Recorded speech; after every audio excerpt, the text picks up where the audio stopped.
Good evening, everyone. Today is Thursday, February 11th. Welcome to a special meeting of Lakewood City Council. I'd ask that at this time you please rise for the Pledge of Allegiance. I pledge allegiance to the flag of the United States of America and to the republic for which it stands, one nation, under God, indivisible, with liberty and justice for all.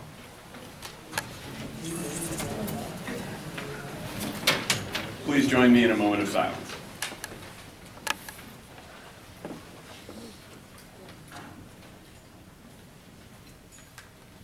Madam Clerk, please call the roll. Anderson. Present. Woolley. Here. Litton. Here. Marks. Here. Nowlin. Here. O'Leary. Here. O'Malley. Here. Thank you. Good evening, everyone. Thank you for joining us on this cold February night for a special meeting of Lakewood City Council. I called tonight's meeting to allow Lakewood citizens to continue to be able to make their voices heard on one of the most important topics to face our city in many years. Indeed, for many months, Council has heard from members of the community urging that the hospital be kept open, but has not necessarily heard much in the way of specific or tangible actions, plans, or proposals to accomplish that feat in a way that's practical, realistic, or achievable. Tonight, following the certification of the requisite number of signatures by the Board of Elections, we are called upon to address whether to repeal the legislation passed by Council in December, namely Ordinance 4915. Joining us tonight to speak in favor of repeal of the ordinance is the Referendum Petitioners Committee, who I will now invite to present their rationale for requesting that the city take this action. Just before we get to that, I want to note for the many people who have joined us in the audience this evening, we will, of course, be taking public comment, as is our tradition, at the end of the agenda for the evening, which will proceed as follows. First, we'll hear from the Petitioners Committee. I've asked that they allot about approximately 30 minutes for that presentation. I'd like council members, as well as some members of the administration, to then join in approximately 30 or so minutes of interactive discussion regarding what's being presented here tonight. And at that point, we'll then likely receive public comment on that issue. So without further ado, I'd like to introduce members of the Referendum Petition Committee. Thank you. Pam Watula. Monahan. Marguerite Harkness. Edward Graham. Dean Dilzel. We are currently designating Kevin Young to begin these proceedings for us. Mr. Young?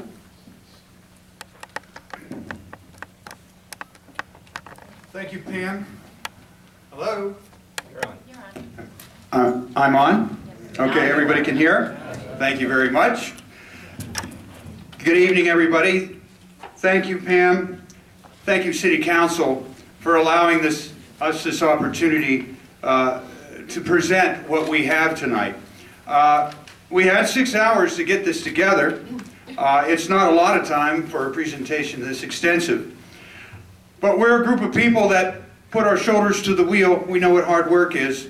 After all, we managed to secure 2,868 signatures in just 24 days to see that this referendum goes on the ballot. You know, to start things out, I'd like to start out with some background here. As I was gathering signatures for the repeal of the ordinance 4915, I visited a house on Elber Avenue. The couple was Bob and Judy. They invited me in. And you're familiar with the scene. Pictures of sons, daughters, and grandchildren were on the table and walls. Their cat lounged by the fireplace. They're really going to close the hospital, Bob said. Yes, I said. February 5th is the last day. Give me that clipboard. Where do I sign? Judy chimed in. We never imagined that they would really do it. I still can't believe it, she said, as she took her turn to sign the petition. I had friends who voted for Mayor Summers, mistakenly thinking that he would save the hospital. They'll want to sign too. 9 days ahead of the deadline, we submitted the signatures of thousands of Bobs and Judys, Phils and Maggies, Brendans and Chelseas to City Hall. We only needed 2,101 signatures. We got 2,868 signatures, and they've been certified by the Board of Elections. We could have gotten so many more, but knowing that the Board of Elections would be pressed to get the ordinance on the March ballot, we felt that it was best to get the signatures in as soon as possible. The Bobs and Judys, Phils and Maggies, Brendans and Chelseas, the citizens of Lakewood have spoken. The ordinance is headed to the 2016 ballot. The fate of the hospital is in limbo. And now it's on the shoulders of this council to do one of two things.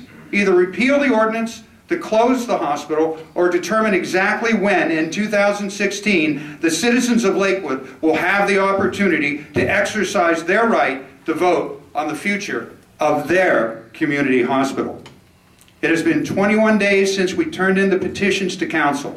If council makes the decision tonight, we may still be able to get the ballot on the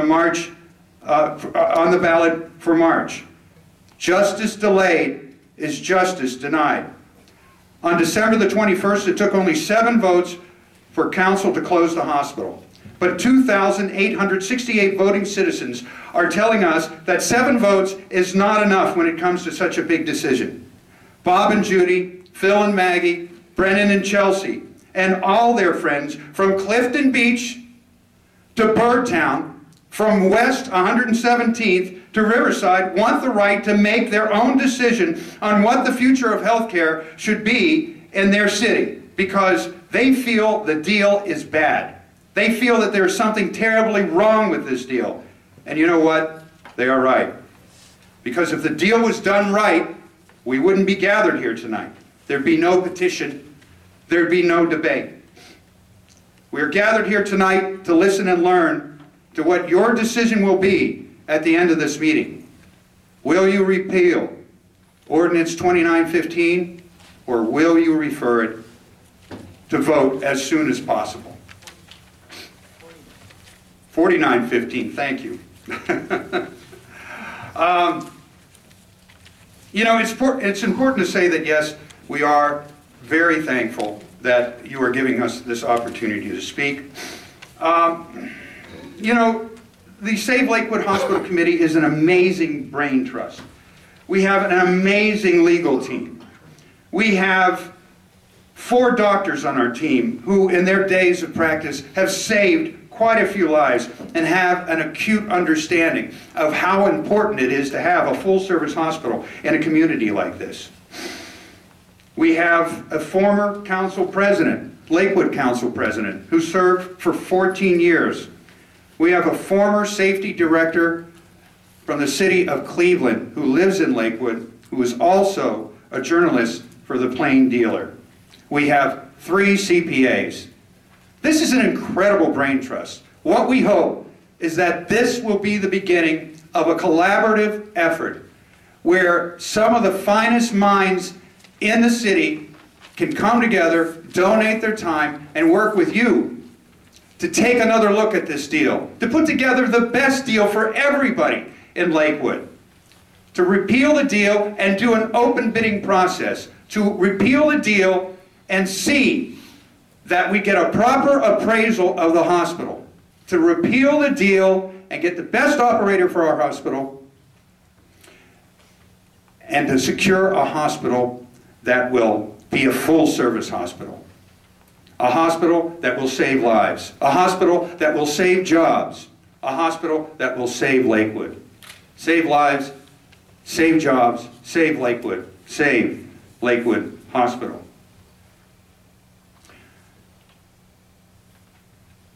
We are waiting for Mr. Brian Essie to enter the room. Brian, are you here yet? You're here.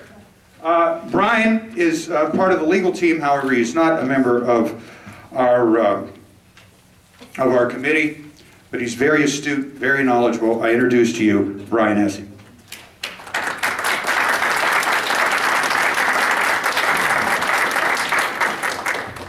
Thank you. And thank you, Council. I hope this is a new beginning. And Mr. Litton, I understand it's your birthday today, so happy birthday.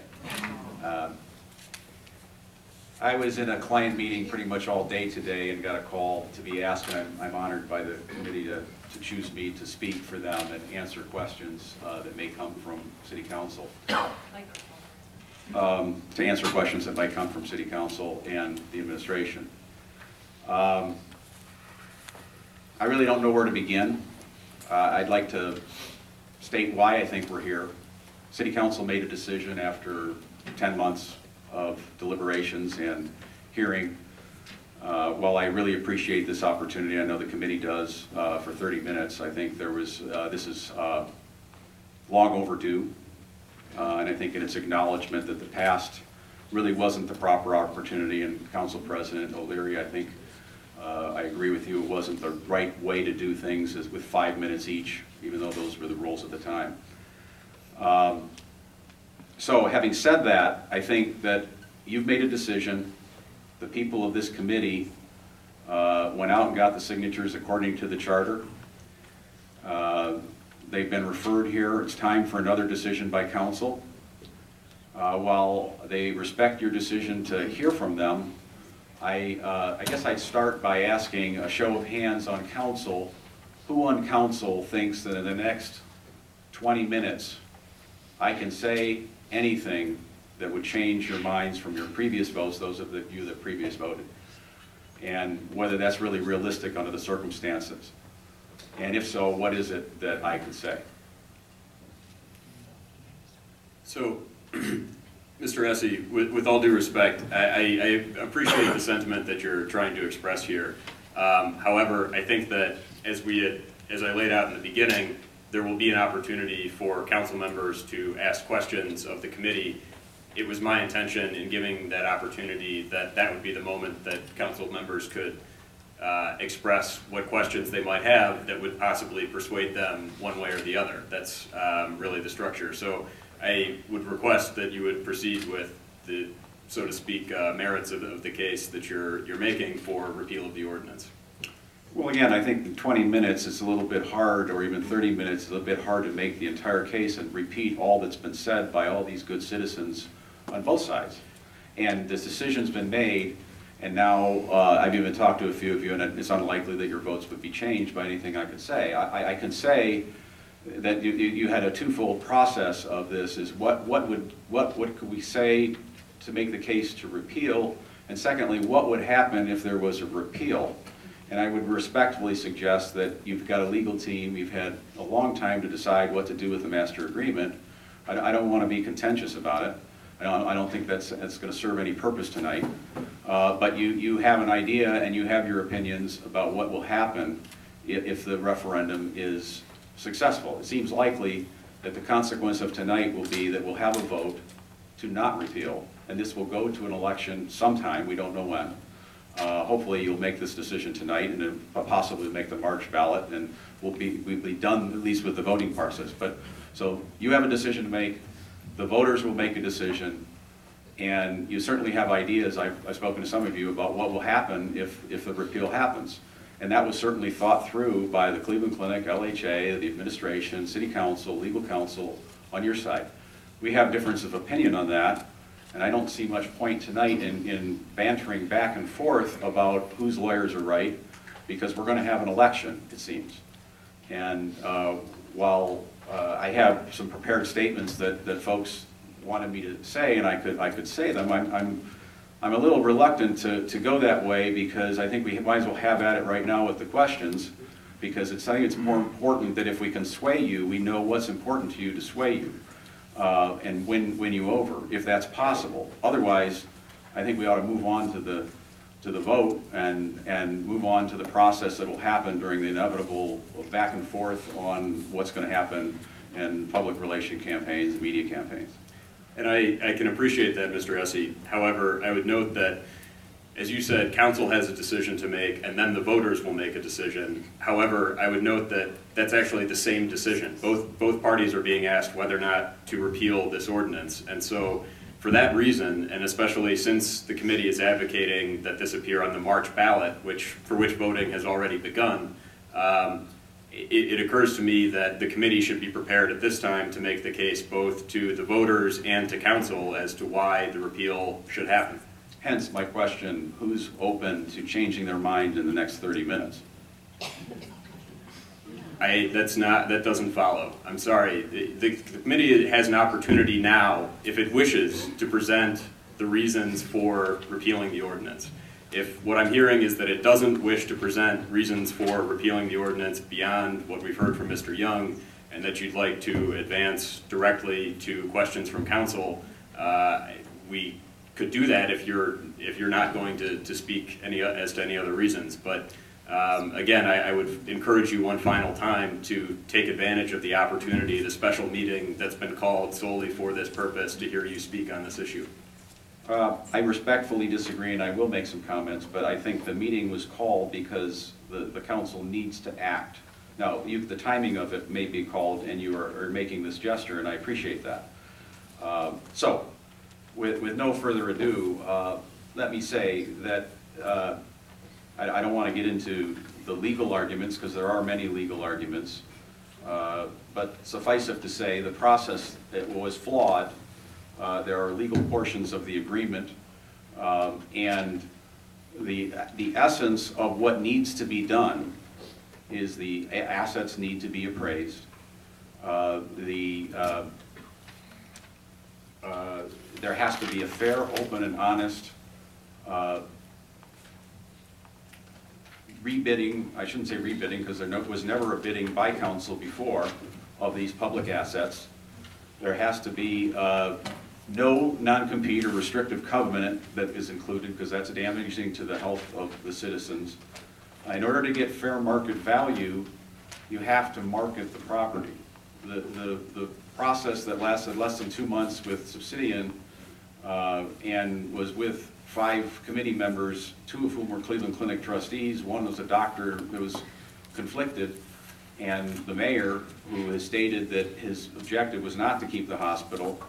That doesn't suffice for the process that needs to be employed to obtain fair market value. You know, as a lawyer and a business person that has sold businesses and helped people buy businesses, it takes longer than a couple of months for a $150 million pile of assets to be liquidated, especially after 108 years. So I think the bottom line is we need a fair, open, and honest process. And I know from many of you, you believe that the opinion of Huron was something to hang your hat on, but it was an opinion that if the process was followed, it wouldn't yield anything different, and that's just an opinion. And there were many flaws in that report, but again, I don't really want to go into rehashing too many different things. We had, you heard last week from the Active Living and Recreation Task Force that they should have a health impact assessment done by any land use in our city, and consult with the Board of Health. I actually agree with that, and I think Dr. Kilroy and I separately, recommended that. Other people did. That recommendation sat within that committee apparently while it could have been used. If we started that last year in January, I think things might have turned out a little differently. So that's another recommendation we would make, is that we should have qualified, as Mr. Young mentioned, qualified citizens put on this. I think the Active Living Task Force, they're recommending it now. Why don't we deploy it or employ that right now? Because they specifically mentioned that with respect to the FHC. So, again, with all due respect, I'm happy to field questions, but and I'm eager to, because I want to address your concerns if I can, and if we could somehow end up with a vote tonight to resolve this and move on to the proper legal, open and honest process, and get fair market value for our assets, the chips will fall where they will with the interested parties that will step forward. So I'll take the questions. Great. Thank you so much for sharing your thoughts. And I would now proceed to open the floor generally to members of council. I do have one question to start out with, and I guess a couple remarks to kind of frame the conversation going forward. I know that personally I have a number of questions that I'd like to pose tonight, and I am, of course, eager to hear the answer. And I think that I rarely speak for other members of council, but I think I do speak for other members of council when I say tonight that this council is open-minded with respect to hearing arguments and hearing opinions and facts from the community. And I think that what we will hopefully have tonight is a really honest and frank dialogue as to what it is that you're asking for and what it is that we feel justifies perhaps a decision that was made, or perhaps would cause us to think twice about repealing that decision. So I know that for me, given where we are, that the decision has been made, that inpatient services at the hospital have ended, part of my curiosity is to hear from the committee what would happen in the immediate term, in your view, to hospital operations. And I think that an important component of that question is understanding, and feel free if I am misstating a premise here to correct me, but to request an open bid process, first of all, I guess I want to clarify, is that like pursuant to the public bidding procedures set forth in the Ohio Administrative Code? And I mean, if that's what you're envisioning, and in addition obtaining appraisals and additional site work and things like that, I mean, I'm curious as to kind of the overall timeline as to how you see this playing out, start to finish, from a hypothetical referendum passage through to, opening bids and identifying a potential new operator. Well, I think it could happen fairly quickly. Obviously, it depends on the consultant or the appraisal company, the broker-dealer, investment banker that the council would choose, but they would quickly, I think, be able to, with all the relevant information that's available, come up with some appraisal. Obviously, Subsidian had an opinion, roughly around $70 million as the fair market value based on comparable sales. There was not clarity in the record I see as to whether Columbia Road and the Curtis Block and these things were all included. But I think the answer to that is that could happen very quickly. And I think, I don't want to get into a legal debate, and I'm certainly not the expert, although I have research at my disposal, that the Ohio Revised Code and the process set forth in the charter talking about the sale of real property, the sale of used property, and the requisition or purchase of services, healthcare services, would all need to be followed, which are part of the Ohio rules, subject to the home rule stuff, which I think is beyond this debate, but I'm happy to meet with attorneys, and I'm sure the attorneys that represent Save Lakewood would be happy to meet with your attorneys, maybe work something out on that score, and have input. But so I think if that answers your question, I think there could be a very short period of time, but I don't think I guess that gets back to, right now we have an emergency room and an empty or a soon-to-be empty hospital. I'm not quite sure where the outpatient surgeries are at this point. That's pretty easy. Whether the clinic's here or not, it's pretty easy to engage a company. Team Health is there to contract and keep that emergency reopened, which depends on what the clinic does in reaction to this agreement being revoked. And we can quibble again on the legal consequences of all this, of a referendum revoking this. I think we go back to square zero and we have the Cleveland Clinic obligated on an agreement and everything comes back. But we can debate all these things in a different manner. The bottom line is we'd be far better off than we are right now, because we would have all the cash at our disposal, $50 million less what is consumed at this point. We have the bed licenses, we have all the equipment, we have all the real estate.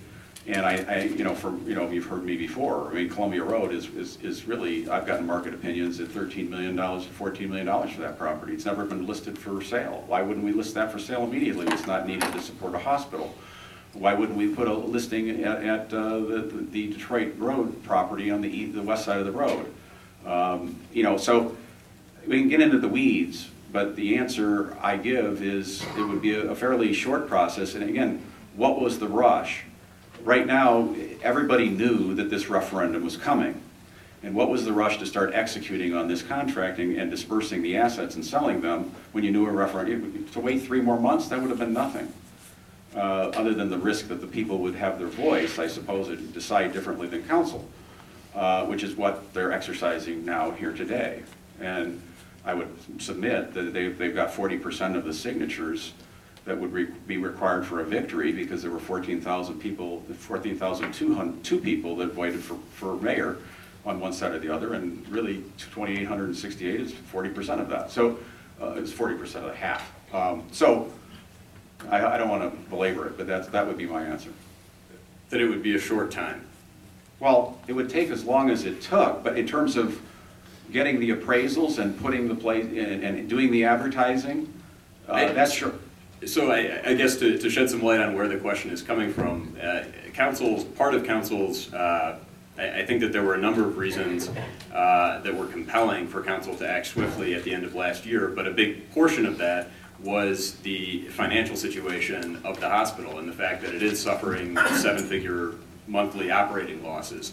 And that, you know, even under optimistic reports, in the Huron report, even under the most optimistic scenarios, the assets were estimated to be completely depleted by 2019, I think it was.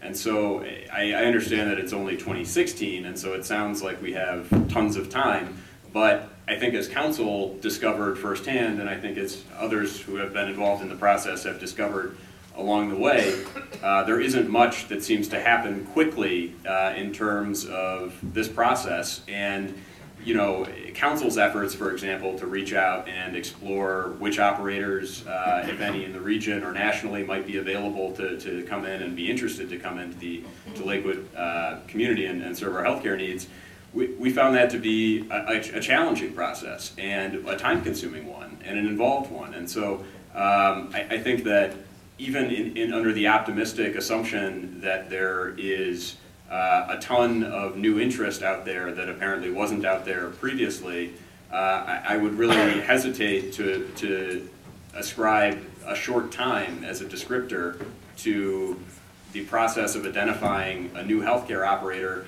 and for that new healthcare operator to identify and plan its operations within the city, which is also a time-consuming component. So I think that it's really a little bit misleading to say that it would be a short amount of time before we could identify a new operator. Well, here, let me answer the questions. First of all, the hospital was a well-positioned, profitable hospital and well-funded hospital prior to January 2015.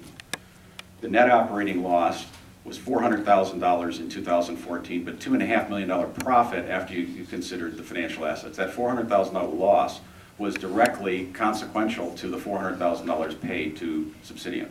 The year before, they had a net operating profit, and I think it was $5 million after the net, which was in investments. I think it's been profitable all but 1 year in those leading up to it from a net profitability with the $80 million roughly of financial assets that supported it. So we all can get back into the debate of what caused it. And yes, the forecasted losses by Subsidian were criticized as being too pessimistic about the centers of excellence, the orthopedic work being dissipated over to Lorain County. That could easily be replaced by the clinic or anybody else. We heard this from Mr. Bodine that the clinic could bring these services back.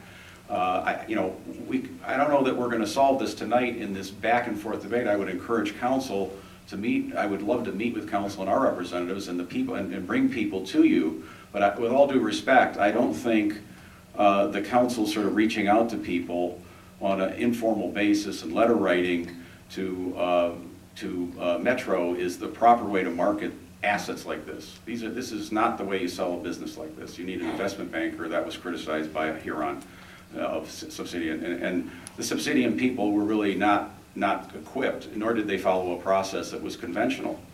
They didn't even submit a bid request on behalf of LHA.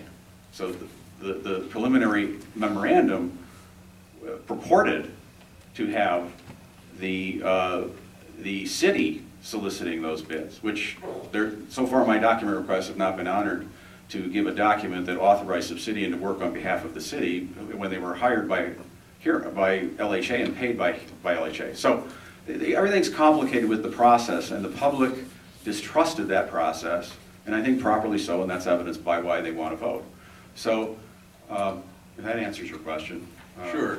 More. Thank you. I would like at this time, I do have a number of other questions, but at this time I'd like to open up the floor to my council colleagues. I think that I don't want to presume that everyone has questions necessarily, but I think that that might be a safe assumption, and so for the purpose of orderly process, I'd like to begin with Councilman Nowlin and then work our way down. Thank you.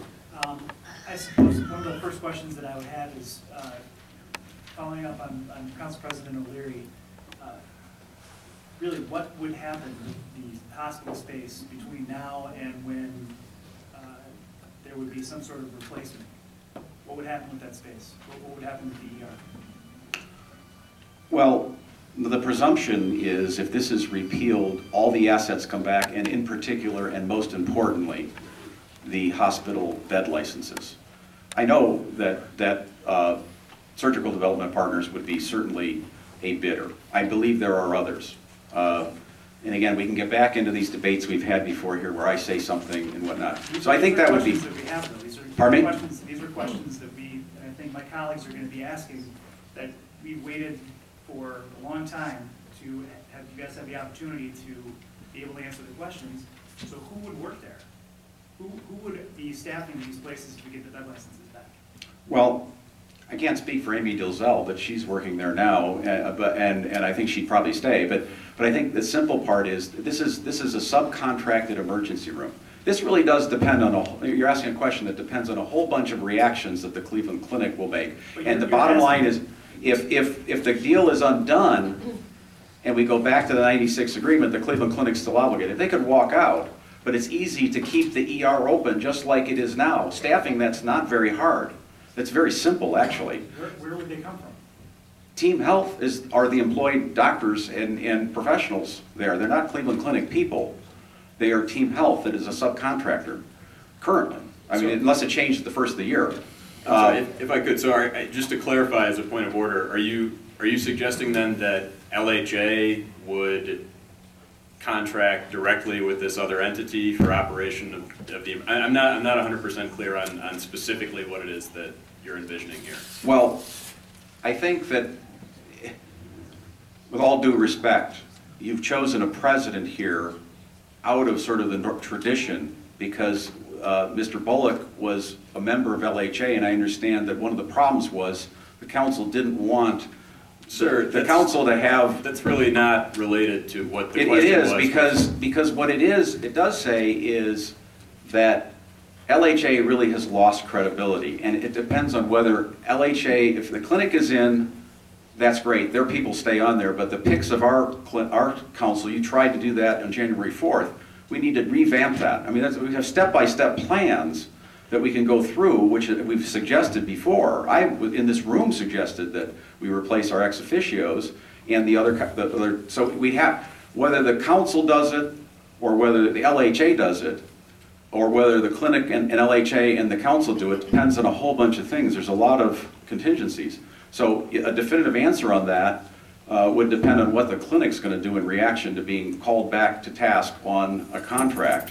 And I can understand that and appreciate that, but I guess I would ask that you also appreciate this council's reluctance to take an action when, as you say, there would be a lot of uncertainty with respect to how we would provide an emergency department to our citizens. And that's been a paramount concern for, I know, a number of members of council. No, back to Councilmember Nowlin, I don't know if you have additional follow-up for your question. I'll yield to my colleagues, and I'd like to say I appreciate there being some back and forth tonight. I understand that over the last 12 months there's been plenty of opportunities for folks to have limited discussion or dialogue or offering their thoughts during the public comment period and the media, wherever. But I think it's important that if there's a push to ask the citizens of Lakewood to vote in 4 weeks, and it's not clear that there is a path forward, a viable path forward to keeping emergency health care going in the city, I don't know how that's responsible. Well, that would be irresponsible of the clinic, the partner you've chosen, if they were going to walk out. So if the clinic's there, would they leave? Is that what you're saying? I don't think that there's any, when I ask who's going to work there, it's not clear to me that there's any thought as to who is actually going to be able to staff an ER or full-service hospital if there's no obligation for people to continue working there. All right. Well, I'm getting advice from the people I'm sought to speak for. I mean, this is about repealing the deal, all right? Your choice is to repeal or not to repeal. And you want to look forward about all these things that go after that when we haven't even repealed or not. So you're saying that we should repeal and not have any plan going forward? And Mr. Essie, as I said before, that's the same question that you're posing to Lakewood voters as well. And so as much as you're trying to convince council members tonight to take the action totally obviating the need for an election further and repeal the ordinance, you're also speaking, I think, directly to the citizens of Lakewood who are wondering why we would repeal this ordinance and what we would do if we did. As I explained, we have a fair, open, and honest bidding process according to law and get a better price and get better health care than what's afforded to us with a family health center and an ER. I'd like to let Dr. Kilroy speak if I could. I'm sorry, we are in a question and answer period, so if you have an answer as to who would provide emergency care, I think is the current question on Team the Health floor. and the clinic. So the answer would be that the Cleveland Clinic would continue to operate the hospital. They would continue to operate the emergency room and probably restore services, but that's their choice. And that would put a choice on council and the city's level if they refuse to do that, since the agreement, the 96 agreement would be reinstated. Okay, thanks. I have nothing further. Okay. Councilman Litton. I really only have one question, and it sort of piggybacks on Councilman Nell, and that is, what I keep coming back to as we deliberate whether or not to repeal the ordinance is some sort of an assurance at a level equal to or better than the current master agreement, a guarantee at or above that level that we would be able to keep health care uninterrupted for the foreseeable future with the same level of economic development and with safeguards from losses, financial losses.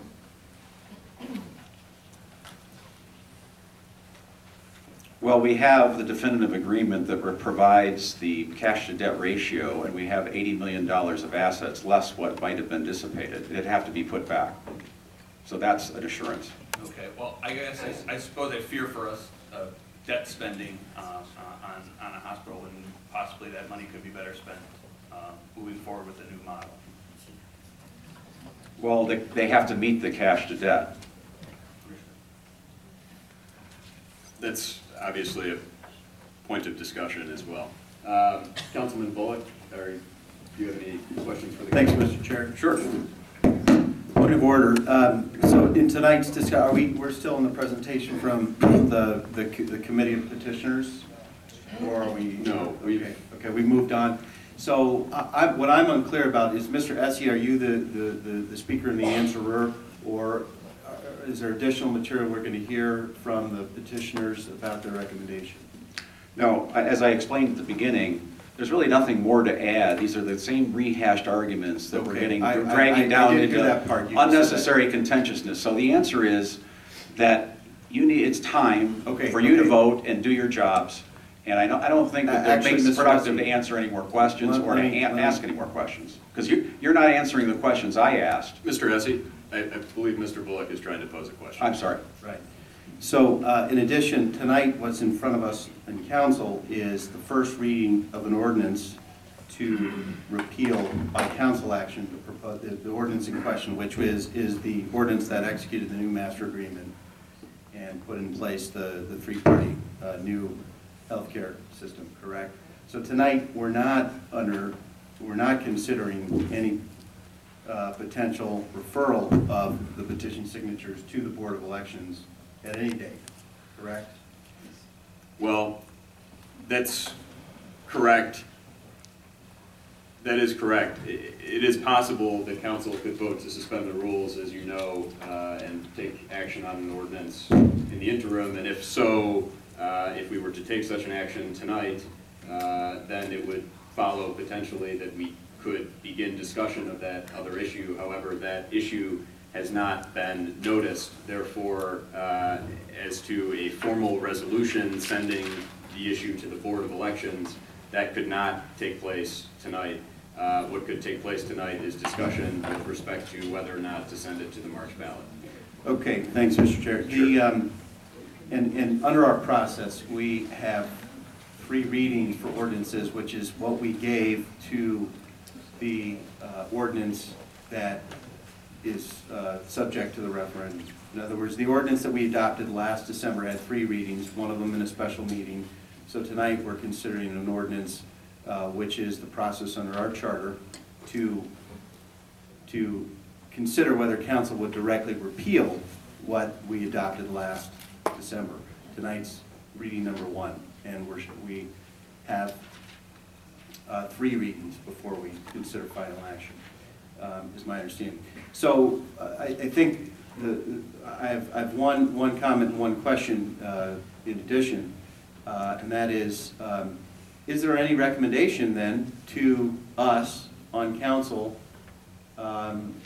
if there's a strong case for a better outcome, I want to hear it, and I'd consider a redo, but I think we need to hear that. How what your recommendation is, and so far what I'm hearing is simply that we ought to redo the whole process with amendments to the consultant and the RFP process, and somehow that'll get us a different and better result after a long period of time. Is that Council President, I'd like to ask Yes. a question, if I could. what you're recommending? Is to redo all of the deliberation of 2015 with some changes to the procedures. That's your... We requisition and have public bidding for purchase of garbage trucks. Why not for a $120 million, $150 million hospital? So yes, the answer is we would want you say redo. There was no first due. There was no bidding process by the City Council of Public Assets. What you're hoping for is that we would go through the steps again, and some new health system would come out of somewhere and want to run the hospital as an inpatient facility with 268 beds, which was the current level, despite the fact that we know that the region's overbedded and that inpatient days is declining, and that we've been experiencing a volume decrease over many, many years, and the fact that Affordable Care Act is going to accelerate these trends, and the fact that we've already had declines from university hospitals, from Metro Hospital, from Mercy, from others. That's your recommendation, Mr. President? My recommendation is for you to follow the law and do your jobs according to law in the bid. The legal bidding process. The Step 2 committee was compromised by 2 Cleveland Clinic trustees and a mayor who doesn't want a hospital. Whether it's a hospital, policy decision now is up to you. I appreciate if you don't want a hospital, fine. You believe, but mistakenly, by the way, that the process was flawed. We've been through this before, and I think that this complicated issue boils down to a very simple difference. Mr. Bullock, you understand the record of the facts to be one thing, we understand it to be a different thing. Reasonable people would diverge at that point. If I believed that the facts were what you're asserting that they are, I would agree with you. I've come to understand after more than a year of analysis that your understanding of the facts is badly mistaken. It's not true that any contract could be enforced. You do know that if we attempted to enforce the contract, the loser would be the LHA funds, not Cleveland Clinic. You do know that. You're now playing So- lawyer, so you believe a certain flawed premise upon which logical conclusions and actions are based. So, you know, for you to sit and call me essentially a liar that your facts No, are right Mr. and mine are Essie, wrong, I didn't ever want to get do into the that. unnecessary contentiousness. That's why I think it's time for council to act and allow the people to have the right to vote that's under the charter, and then we can have a legal, lawful process. It's not unnecessary contention, it's trying to establish what are the material facts by which we make a prudent and responsible decision. And Well, may I suggest that that's what we're not having a talking bidding about. process was not prudent and not responsible. I'm sorry. But that's what the voters want. But I think you're mistaken about you're alleging that council somehow did not follow the law. That's totally inaccurate and baseless. Now, I would like to make a comment. Did you have did you bid the assets? assets and advertise them? I've got a piece of literature that the petitioner circulated. First, I want to say I do respect and I'm impressed by the level of citizenship and motivation in the cold weather to go out and get a lot of signatures. I've done that for other issues myself. However, at least one piece of literature is misleading and inaccurate and makes 3 false statements. And I think that's troublesome. It says council's passed legislation making the Cleveland Clinic the only health system available to Lakewood residents. That's false. It says closing the hospital means our taxes will go up. That is false. The proposed ER is an ER name only. That is also false. If I circulate material with made-up facts, I can get a lot of signatures too. Oh, come on. This is not responsible. Excuse me, excuse me, excuse me. I'm not gonna listen to that. No. That's enough. Quiet, please. It is not an accurate depiction of the facts at all. And unfortunately, as neighbors, let alone as petitioners following a process that is regulated by law, you have an obligation to be clear and not misleading. So I'm very troubled by at least this piece of literature. I do not know if there are other pieces of literature or if this is an exception or not, but that is a misrepresentation of the facts. Mr. Bullock, I recently got a document in public records that shows you misrepresented and possibly altered a document prepared by Huron Consulting, and I'll present that to council because you all have it. So to talk about misrepresentation, here's where we stand today. You all have a job to do. If you want to delay this election, you can do that. We, the petitioners, have asked for an election. They have the right to do that. What I object to about this process, which I was warned about it today when I learned about it, was we were coming here as if we're in a Senate subcommittee hearing and we're being questioned as citizens when I'm not getting the document requests and the answers I asked at City Council over a period of months and weeks. And so now you're here accusing our citizens of something when you won't answer the questions. So we're done, I'm done today answering questions on behalf of these people because I don't want to have it degenerate In support of the council into... president's process tonight, I think his invitation to you tonight is not summoning you to a Senate subcommittee, but a sign of respectful dialogue and inviting you to present your case. And we came here in good faith. Which is... Gentlemen, I appreciate both of your points very much, and I appreciate the dialogue that we've heard so far this evening.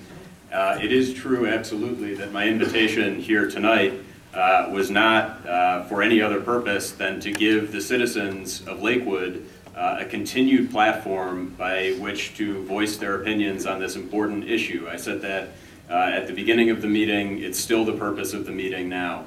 I would hope that we could continue to have respectful dialogue along the lines as we originally embarked, which was a conversation attempting to find some specific facts that are sought by members of council with respect to the repeal question that's been put before us.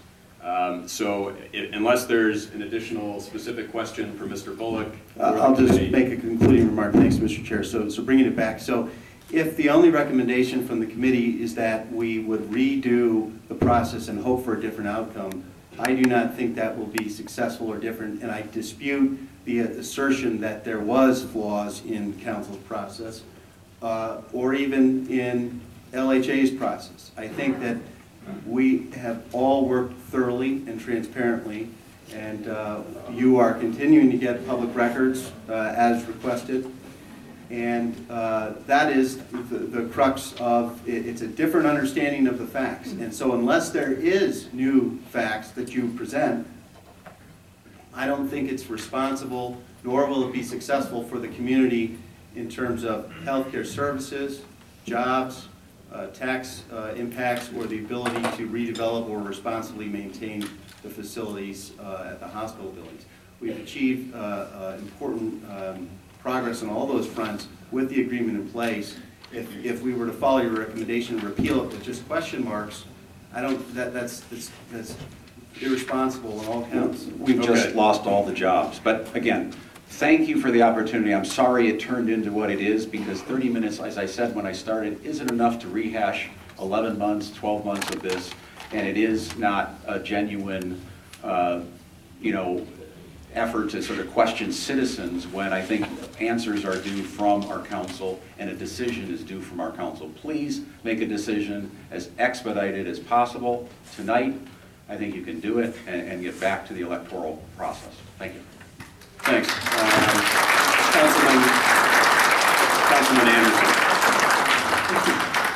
Yeah, just real briefly, I appreciate the opportunity to be together tonight. One quick question, and perhaps even our administration and our law department would care to weigh in on this as well. It's been stated a couple times tonight, referred to an illegal, dishonest process. I mean, the word legal and illegal has been used for the process to which I took part in last year and sort of affected with my votes to go forward and to ultimately lead into a new direction last December. So it's one thing to say, there's been some deception or misleading, but to suggest to the people of Lakewood that there's been some sort of illegal trail here, I think that deserves a little bit of unpacking for my part. So I would appreciate the committee's response to that and love to talk about this for at least a few minutes. Thank you. Mr. Anderson, I want to clarify that. I didn't mean illegal in the sense of criminal, not according to law. So if I hope the connotation of illegal didn't mean to impugn your integrity. I apologize. So not according to law. I mean, what part of the process do you feel, or does the committee feel, didn't meet the expectations by our code or by state law or by any law? Where did we think? Again, this is a legal argument we could go back and forth on, Mr. Anderson, and I think what's going on so far demonstrates that there's a divide here, and despite the efforts of the president to have maybe, that I don't think that this is the way it should be done, quite frankly. I think the answers that we had asked for should be answered. I think the voters have decided to put this on the ballot. They want an election, and it's either yes or no. Either you'll repeal it or you won't, and you'll put it over to whatever that process is that you choose to delay or do now. That's all the people are asking for, is the right to vote up and down. So, to go back and it's really the same arguments that existed for the first 11 months of this debate, rehashed, as I started out by saying I'm reluctant to get into this, and I fell into the unfortunate contentiousness here, because it's insisting things from citizens that are really supposed to be coming from council, with all due respect. A decision. Thank you. Well, again, back to my point, and I appreciate you walking back the statement about potential illegal actions or dishonest process, which, struck a chord with a lot of people in this room to the point that there is a very vocal cry of support for that statement. So I'm trying to hear from the committee exactly what they were cheering for, exactly what were the hoops and hollers in regards to supporting your statement on that. And that to me is really troubling. Well, Mr. Anderson, the process at LHA was deeply flawed.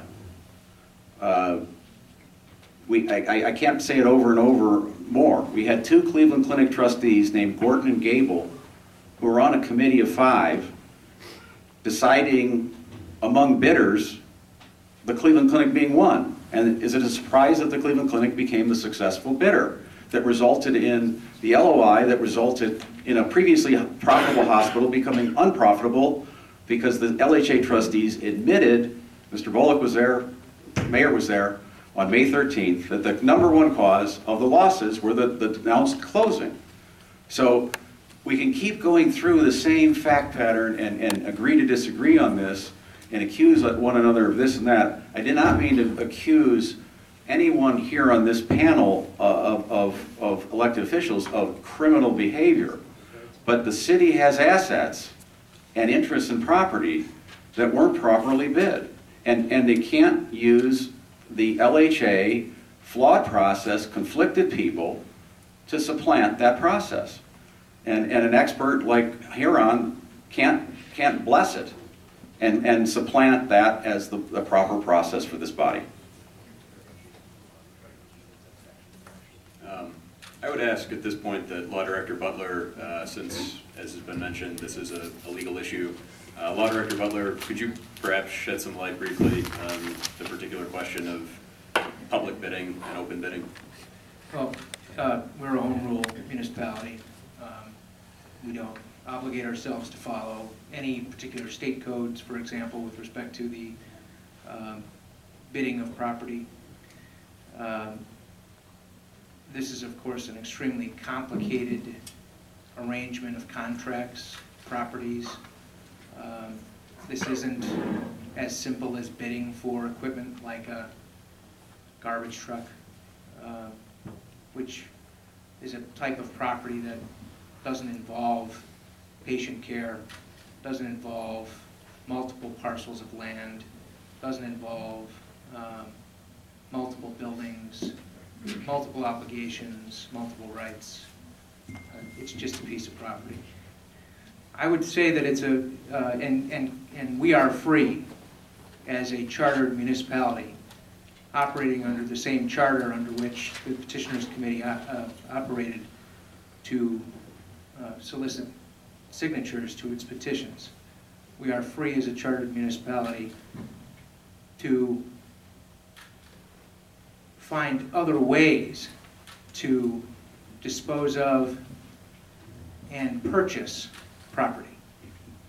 And in your ordinance authorizing the master agreement, you did that legally. I would say that it is, perhaps it would be a more noble profession if lawyers actually relied on precedent and orders and law to accuse their fellow citizens of doing something illegal. But they haven't here. Mr. Butler, can I ask you a question? Mr. Dilzell, I would respectfully request that we continue with the course of the meeting that's been put forward. I understand that you had something to say earlier, so if you have anything to say. What I 2 points, if I get a chance. One, this is not a deliberation. This is the same thing we've been doing for 11 months. This is not a back and forth with facts, sit down, talk rationally. Number 2, I want to ask, is it the position of the law director, the administration, and this city council that it is necessary to put out a bid for a garbage truck, a snowplow, and the maintenance thereof, but not a $150 million property? I'd love an answer. Sure. As complicated as that might be. Yeah, no problem. I think that's a fair question. I actually think in what I just heard in an explanation, I think I heard the answer to that question, but I'll refer back to Law Director Butler for why, I believe the question was, why does it make sense to let out to bid the purchase or sale of a garbage truck and the maintenance of the garbage truck or a plow, but not an asset like a hospital, right? Is that the question, Mr. Dilzel? That is correct. Okay. Law Director Butler. Well, to some extent, we relied on the expertise of the citizens who were obligated to serve on that board, who we know had gone through a process of determining what kind of suitors could be out there in arriving at its proposal to City Council in January of last year. There's no doubt about that. I mean, I don't think we can ignore the fact that we relied on the expertise of those who had spent so many years in the room trying to figure this out before us. And then, of course, we relied on our own due diligence and expertise and the people we hired in determining, and when I say we, I mean the city, and that is the 7 of you and the mayor. Relied on our own due diligence process to arrive at the conclusion that the agreement we reached was the best agreement for the city. Notwithstanding the fact that it did not necessarily follow whatever bidding mechanism Mr. Essie is referring to, or Mr. Dilzel is referring to. I don't even know what that mechanism is, by the way. But I mean, even that can be done in so many different ways, many of which probably resemble the process that LHA went through in its period of time. So, great. Thank you. I would also, I'm going to call upon the mayor to, who I think also wants to share on this point. I would also add my 2 cents very briefly on this point, which is that to me, a bid makes a lot of sense when you can get the responses back from the bid and compare, and it's really apples to apples. You're talking garbage truck to garbage truck, and you've got a straight up and down comparison as to the price. So that means when you're comparing inpatient to outpatient I'm care? actually in the middle of saying something right now. But an apples to apples comparison makes a lot of sense for the bid process because you can easily evaluate the lowest and best bid. I think that when we talk about a process like this, one of the challenges is that there are so many different aspects of this transition to consider. There's the future of the employees at Lakewood Hospital. There's healthcare delivery in the city. There's the dollar book value of the assets. There's the city's interest in having an ongoing mechanism or capacity to support healthcare delivery in the city, i.e. a community foundation. There are a number of considerations that make a proposal for transitioning healthcare viable. And I think that to reduce it down to a sale of a couple of parcels of land is really not going to get, I wouldn't even say the best result for the city. It's not going to get results that make sense for the city. With that, I would refer back to the mayor, who I think wanted to add something. Thank you. Sure. Excuse me. Thank you, Council President, members of council, members of the audience. I think one of the fundamental disconnects that we're seeing tonight is the fact that the trustees, of which I was part, an active part, viewed their responsibilities as how this community ought to figure a way to make sure we get an effective investment in the future of healthcare delivery. Not about the best deal from a bid, but where is healthcare headed? What kind of service platform would be appropriate to meet the future needs of healthcare? What our citizens' needs are? Who would be available, interested, and capable of partnering with the community and making an investment, bringing their own financial resources to address what we knew to be an aging infrastructure requiring somewhere between $60 to $100 million of capital investment to keep it clinically capable in its current structure. So if in fact it was going to maintain its inpatient delivery, who would be able and willing to make such an investment? If not that strategy, then what strategy would be proposed and how it would effectively deliver and meet the needs of our citizens and be financially viable long-term. That was the question the trustees pondered, asked, and answered over a period of 2.5 years. And then we spent a year, last year, exploring these very same questions. It's not about a bid for assets. It's about a healthcare delivery need and a healthcare delivery system that would be funded by a provider that happens to be the Cleveland Clinic ultimately, but that was not clear at various points in time. And so we really approached this from very different angles. So to couch this whole thing as we didn't bid it right misses that point. The point was who was going to be able, willing to commit to healthcare services, and then we'll have to figure out how we're going to get from where we are today to that new system. We had about $50 million in cash, not 80. We had other assets, about $17 million, about $67 million of redeployable assets the trustees had to go towards something that made sense. And the question is, what would that be? Not about who's going to bid the most for a physical structure. And by the way, the city still owns the physical structure and technically could still bid it, regardless of any healthcare delivery items. So that's almost a separate conversation. But the point is, we really need to be focusing on healthcare needs of our community and healthcare delivery system. And that's what we spent a year last year exploring and coming to an agreement. I have not heard yet who would supply physicians to Lakewood if the clinic moves. I think I need to know that, and I believe the citizens of Lakewood ought to hear that. Where would these physicians be coming from? How would they be organized? Who would make an investment in a physically updated infrastructure? What would their commitment be?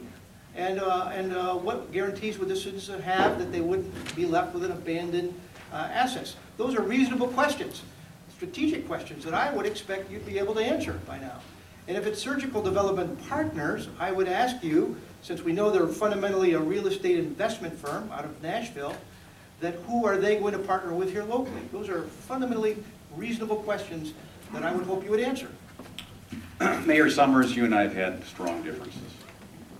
And I've heard this stump speech before. Well, the first time we agreed to sit down and work together. Mr. Essie, I'm sorry, just to be clear, are you responding to Yes. the questions that the mayor posed? Yes, I am. Okay. Thank you. Please proceed. With all due respect, I'm not sure you understand, number one, what Surgical Development Partners is all about, but more importantly, how healthcare is delivered here in our city. Surgical Development Partners could not reveal the names of the independent doctors that are behind them because the hospitals they work in are the Cleveland Clinics. And those doctors would be suffered reprisals before they turned the key on the hospital. So the way they do those deals is they put these physicians together and they come in with the money, which is one of your requirements of me back in April of last year, was money, capital.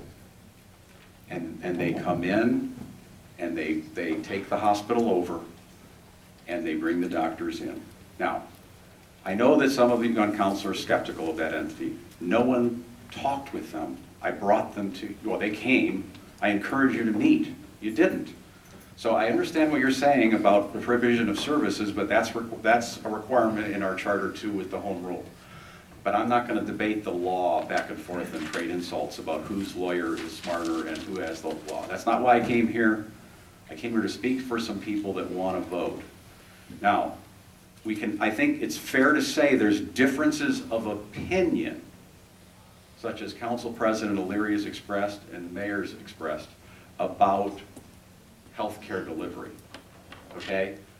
But there's been no bidding. And to say that that's not because we're talking about a complex group of assets, that would be like saying Summers Rubber it's not just a factory and a thing. There's a lot of pieces and parts and distributorships, and it's any business has its complexities. But this is a fairly simple situation when you really boil it down. There were contracts in place. The city's the landlord. The tenant wanted out. The manager of the tenant wanted out, sort of, but they didn't want to go away. Not my words. a very well-respected councilman said to me. And our landlord city didn't attempt, as the landlord, to find on its own, without the compromise committee, another buyer or tenant. And that's what the people want. It's simple. This is not complex. You're making it complex, and we got the cameras here and all that. And I was warned about this, and I'm not good with the media, but this is basic law 101, government 101, democracy 101. The people have employed the charter. They want to vote on this, and I don't know why our elected leaders seem to be fighting that.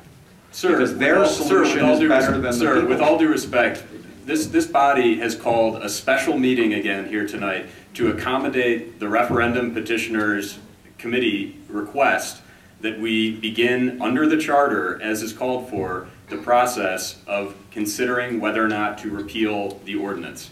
Now, the Board of Elections had a deadline of, I think, December 16th or 18th for submission of local ballot issues.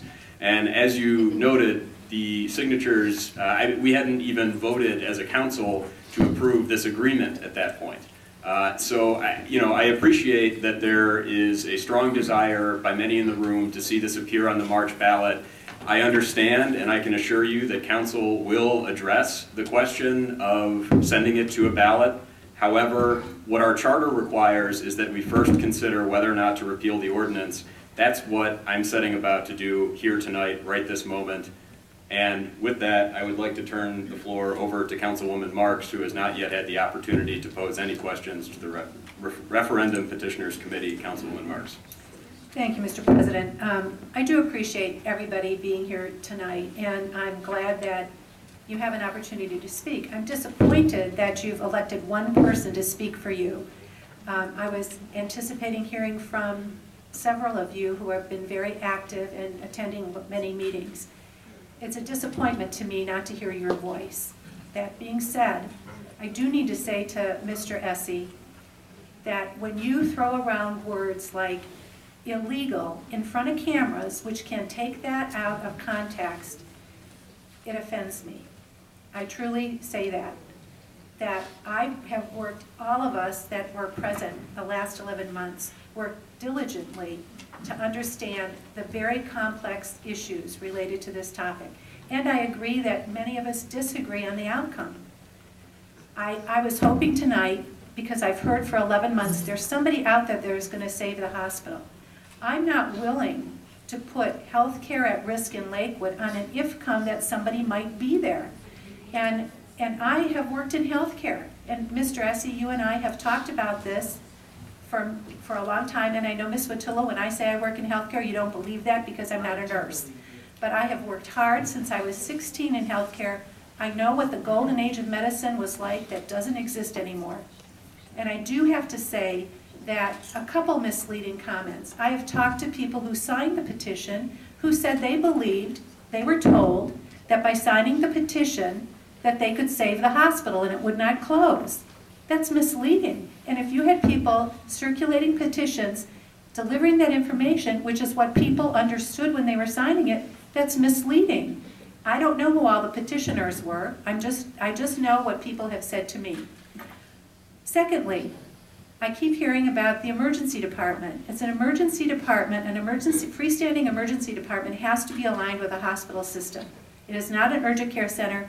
CMS has guidelines, which I have right here, and Mrs. Bach would be happy to copy for all of you at Save Lakewood Hospital, so we could dispel the rumor again that it's an urgent care center. It is not an urgent care center now, nor will it be when it's a freestanding emergency department attached to a family health center.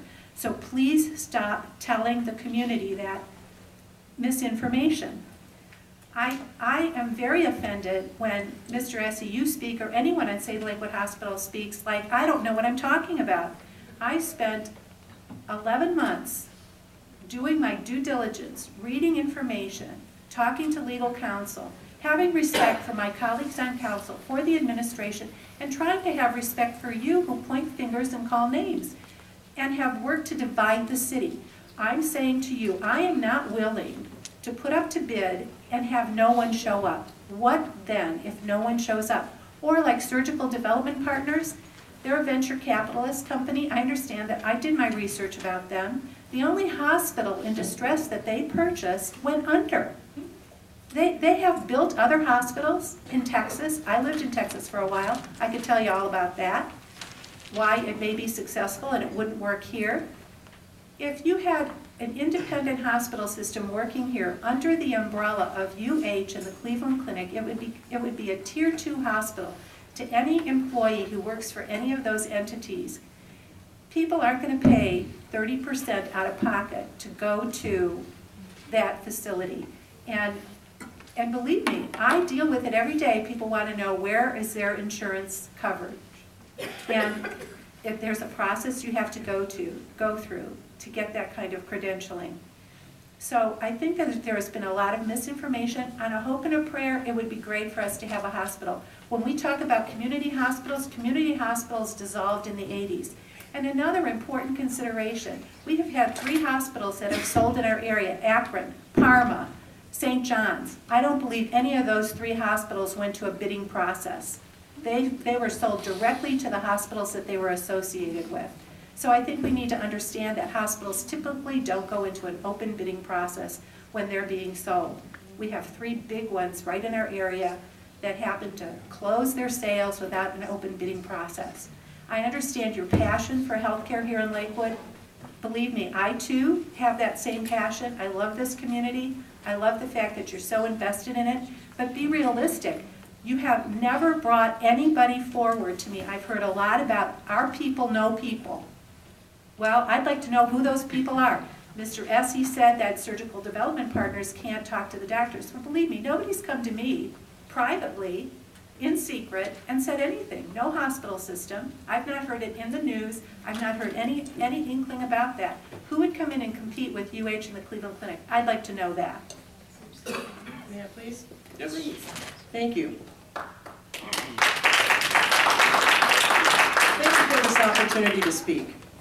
First of all, I'd like to address the issue of what we have promised people that signed the petition. We have been very upfront and clear. If you read anything online, on our Facebook, on our website, and have heard us speak, we have not promised that the hospital, that voting on this, putting this on the ballot would keep the hospital open. We have known that inpatient was to close on February 5th. What we have said, and it is clear by the restrictive covenant, that if we keep this open and we get this issue on the ballot, we have in the future a possibility for full-service comprehensive health care in Lakewood, as we have had for 108 years. Right now, we have half a loaf. We do not have full care, comprehensive, acute care, health care in Lakewood. We have an ER that is in between an urgent care and a true ER. No, excuse me. And let me speak. No, I just need to clarify that because I'm so tired of hearing that. It is a full-service emergency department. How is it half? There are situations that cannot be addressed on that level. No, there are excuse additional me. costs to people for freestanding You need to ERs. listen. CMS certifies them. It is a full-service, full-service emergency department. It is associated with the hospital. It is not an urgent care center. An urgent care center is not staffed by board-certified emergency physicians. This entity may not be as well. That No, is it not cut in is. stone. Do you know that for sure? The other thing that Do you we know need that to- for sure, Mrs. Excuse me, Ms. Parks, yes, we do. They are not board-certified emergency department physicians? Cleveland Clinic put that out, what would be here at this location. They are moving their non-certified physicians over here. No, Okay, Cleveland Clinic put that out. I don't think that's number accurate. two, Who did you hear that from? Cleveland Clinic. Who could you tell me who? Because I'd like to follow up on that. I'll As a get you the citizen, information. please First do. of all, I want to make my point, okay? My point is that the people have a question. 87 people went out in the cold for almost 25 days. We did not start immediately because guess what? You knew Christmas was there. So we didn't start till December 28th. They went out in the cold. And in 25 days, so that we could get this to you early, with the chance of getting it on the March ballot, they garnered 3,468 signatures. 2,686 of those have been validated by the Board of Elections. Whether you think we need 2,101 or 2,269, we have far exceeded the number of signatures required and needed to put this on the ballot. There have been people calling on a daily basis after that saying, may I please sign that petition? And we told them we're already done with that portion. There are people, substantial numbers of people, that have the right in Lakewood to vote on this issue. This meeting tonight, I appreciate you calling it, but it has been clear that you are not intending to repeal. Nobody can tell you exactly what's going to happen. You know that, and that is your job. I have heard it is our job. I have heard it's not City Council's job to do health care in Lakewood. But what is important is that the people of Lakewood have stood up, have signed a referendum petition, and expect that their voice will be heard. And that's why we are here today. Not to talk the process, though we would welcome an opportunity to sit down with you in a meeting, everybody bring your stuff, hash it out. I've done meetings like that before. You just bring whatever you need, put out the questions, bring your information, sit down, let's talk about it. But that really isn't what the referendum petition is all about. If you don't intend to repeal it, don't waste time. Give the people their legal right, which is to vote for or against. That's all I have to say. Thank you very much. And by the way, may I just say one more thing? Are you aware that I said it was all? Subsidian is no longer in business. Thank you. Mr. Chair? Okay. Yes, Chief Gilman. Per Dr. Welsh, who's the director of the ER, the question was, are the doctors of the ER board certified? Absolutely. It's a condition of Cleveland Clinic Foundation employment. Anyone without boards cannot work there. Part of the reason why the clinic took over the team health contract. So the doctors in the ER are clinic employees. They work through ESI. Mr. President. Thank you. Thank you, Chief Gilman. So does that satisfy you, Ms. Watula, that they are board certified? That is fine. I'm open to any facts. Yeah, Again, I am too. And I believe that we need to be delivering factual information to our community.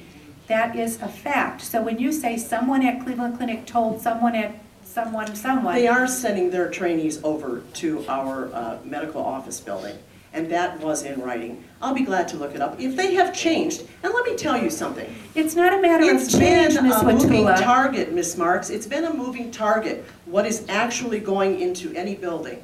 Well, we're not talking about that right now. We're not talking about that right now. We're talking about what you stated about the physicians in the emergency department not being board certified. I will stand corrected. Thank you, because that is important information for people to know. However, I will also, I'm letting it go.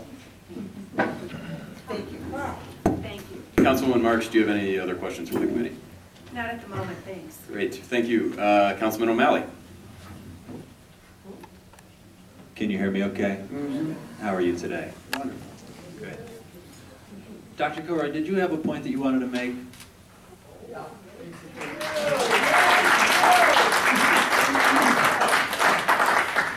I'm just sorry because you may have forgotten because In the words of Bill Belichick, do your job. We tried to make our case with the City Council, and in December you decided not to accept that. So the referendum is our chance to bring the case to the people, and what the game plan is, we're presenting our case to the people, you can present your case to the people, but let's give it to the people and not go through, dog and pony shows like this, when there's really just an attempt to feed the media data that everybody wants to hear. So what I would basically say is move as quickly to your decision about either reversing your previous decision, which I know you're not going to make, as quickly as you can so we can get on to the voting process, which is, again, the right of the people. Thank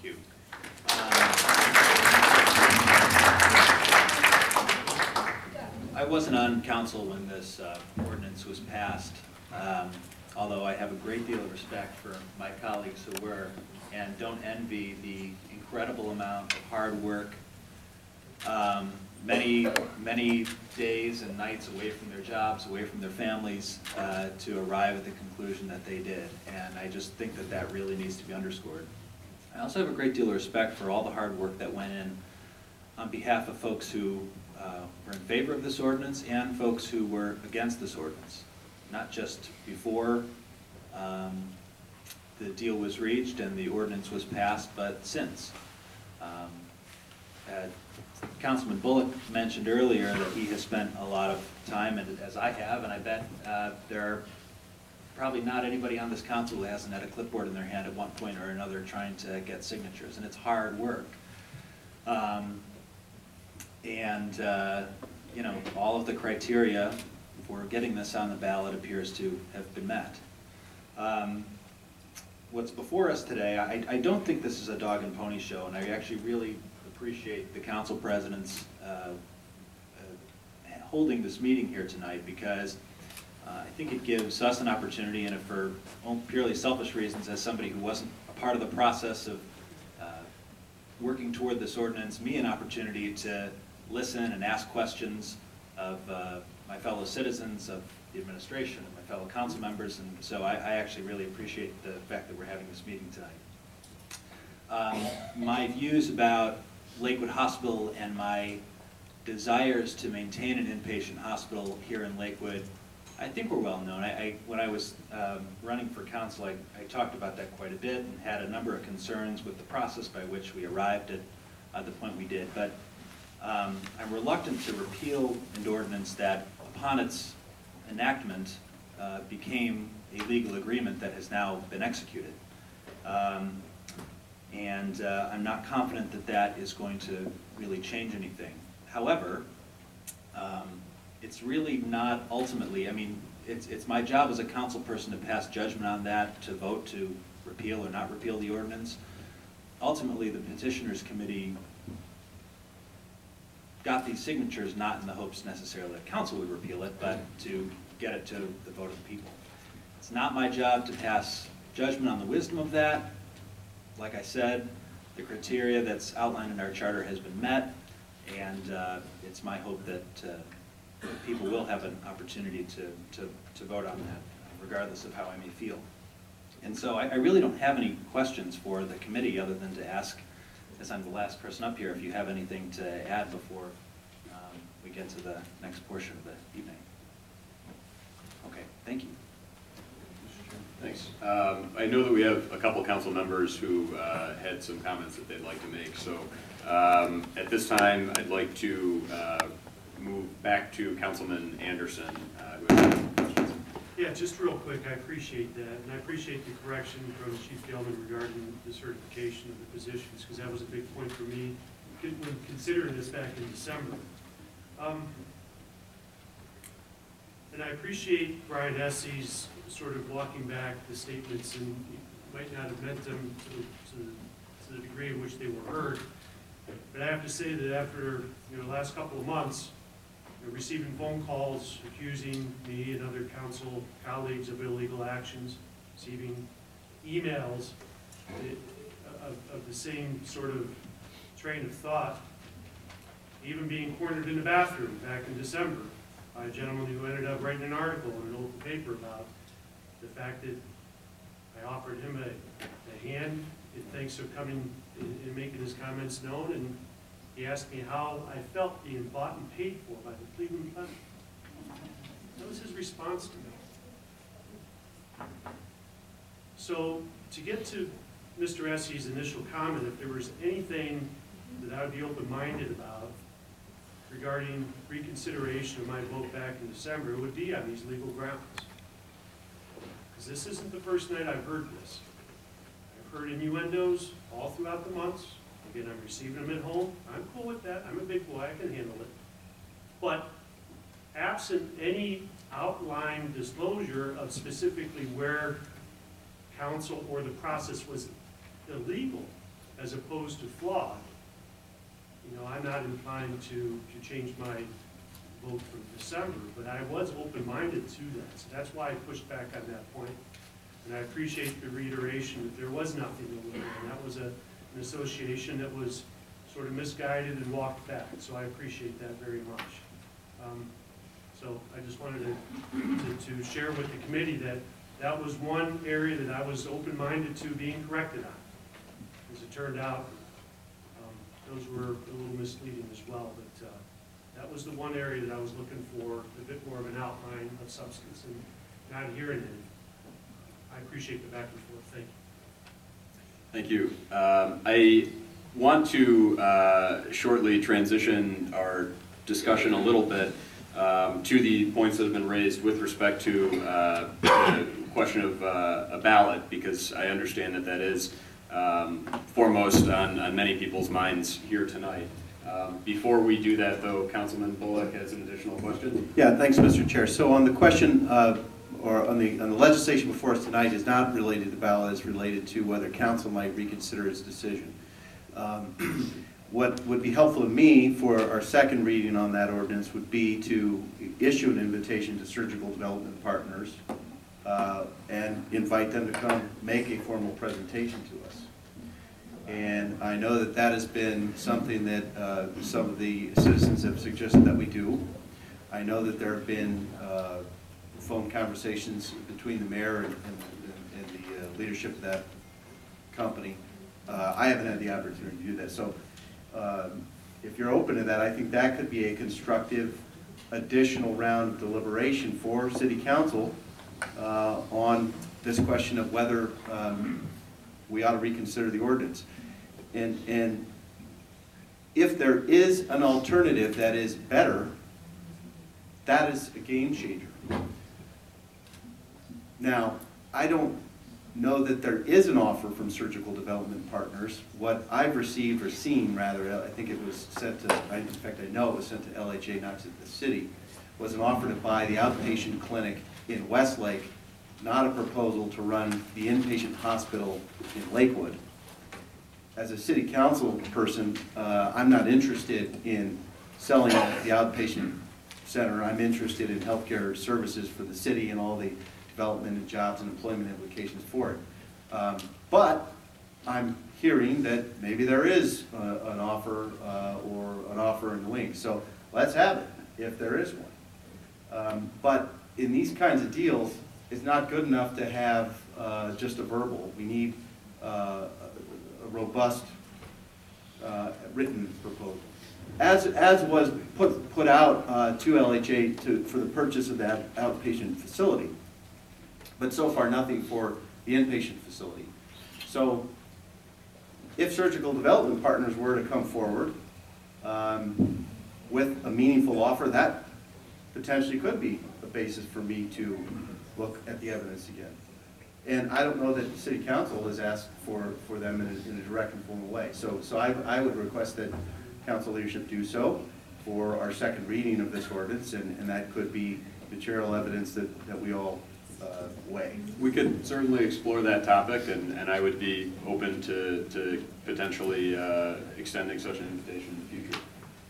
I would defer additional conversation on whether or not council as a body wishes to extend that invitation, if it's all right with you, until our meeting on Tuesday, assuming of course that we don't take an action tonight.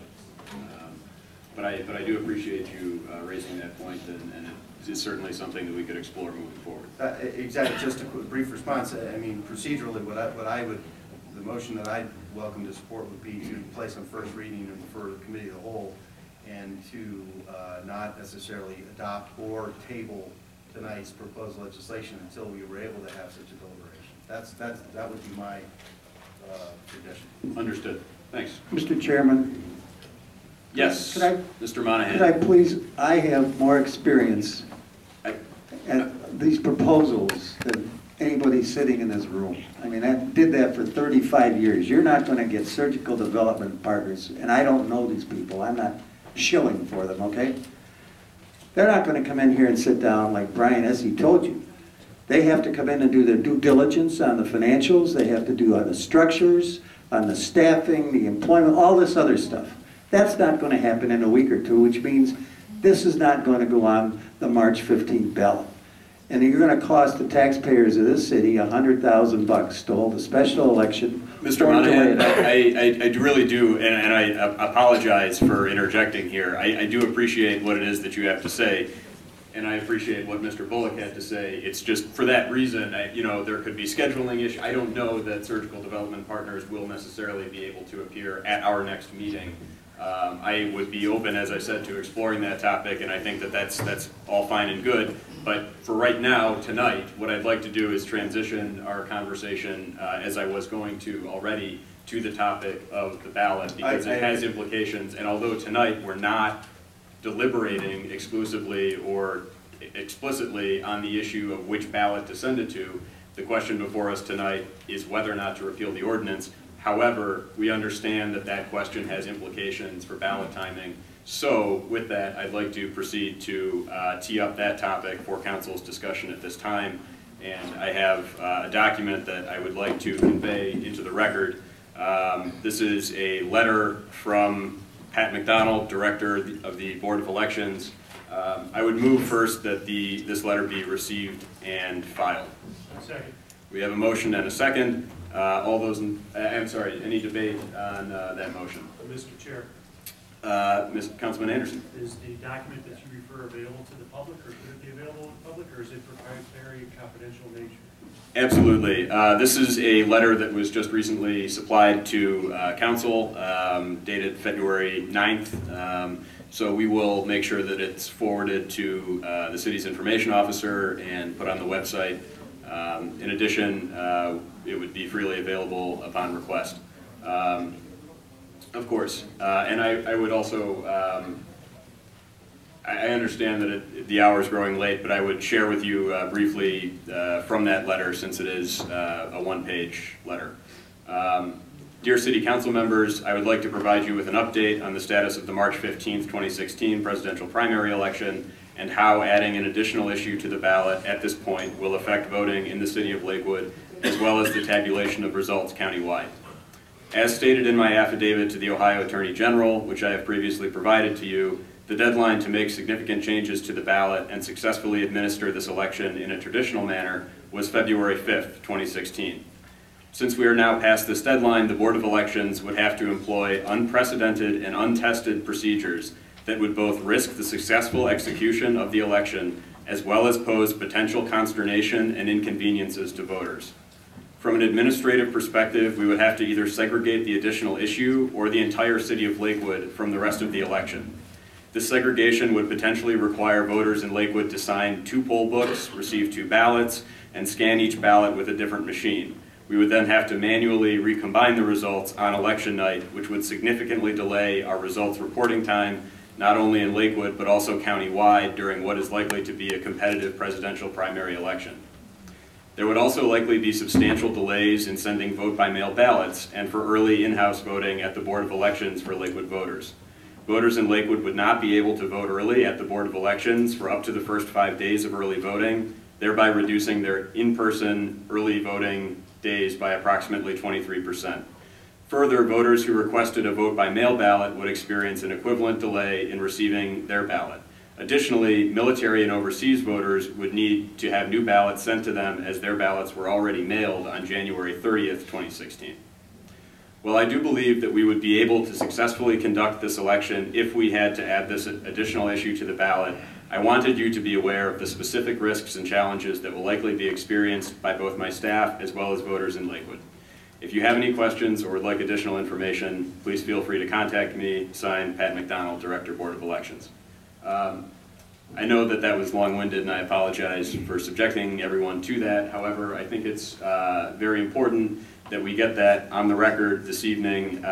It's, as I said, Council's role to determine whether or not to repeal the ordinance, but there are obviously a lot of questions in the public as to why wouldn't we immediately tonight go ahead necessarily and put it on the March ballot if we were of a mind to do so. I think that there are also these points which are worthy of consideration, and I would ask Law Director Butler maybe to give some brief background, if you could, as to a reminder just as to what would happen if council needed to put the issue on the March ballot versus in a later ballot. Our charter provides, notwithstanding what you just read, sorry, Council President, thank you for recognizing me. Our charter provides